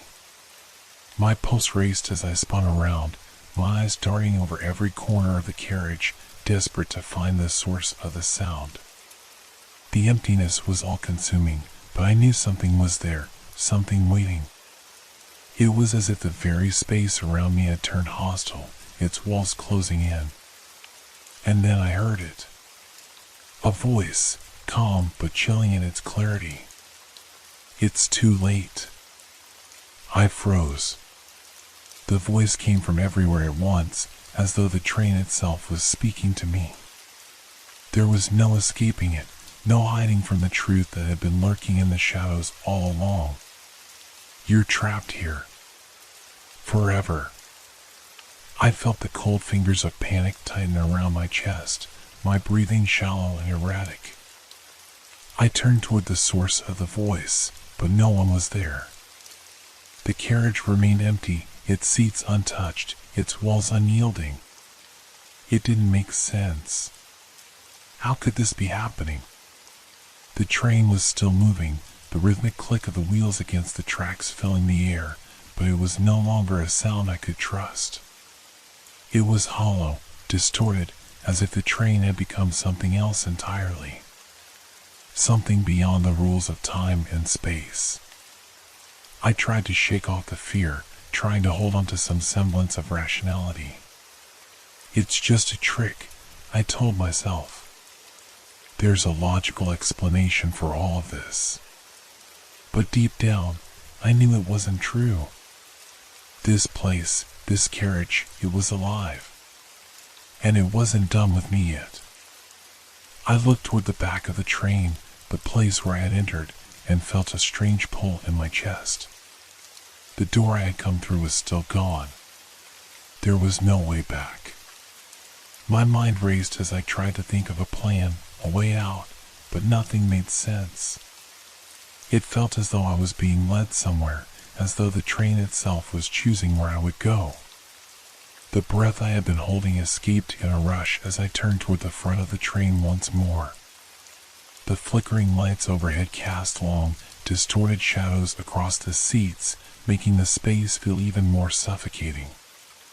The train was moving faster now, its speed increasing with every passing second. But where was it going? The landscape outside had long since stopped changing. The same barren stretch of track stretched out before me, the same black void outside the window. Time had become meaningless. The sense of direction, of movement, it all felt irrelevant. "You're not going anywhere," the voice spoke again, louder this time. The walls of the carriage seemed to pulse with the words, vibrating in the air like a living thing. I stumbled backward, my hands grasping at the seats as though they might offer me some form of stability, but nothing helped. The train was no longer a means of transport, it was a cage, a trap designed for me and me alone. I could feel it now, the weight of something ancient pressing down on me, suffocating me. The truth was clear.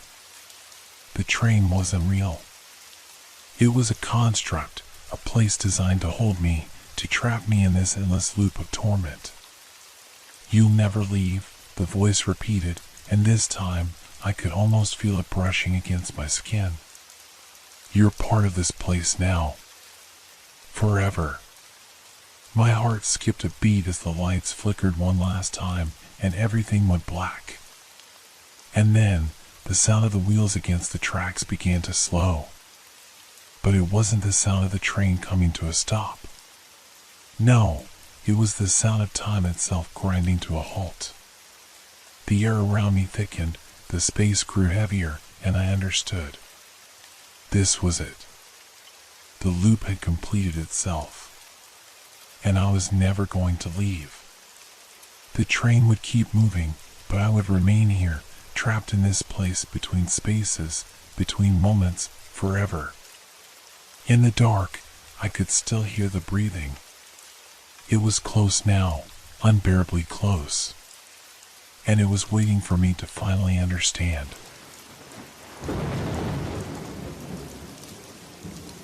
This has been a long, dark journey through the night with Whisper Crowley. Thank you for staying with us until the end. Leave a like if these stories made you look at the darkness a little differently, and share in the comments what you enjoyed most or what gave you chills. Make sure to subscribe so you don't miss our next Sinister Whispers. Until we meet again in the world of shadows.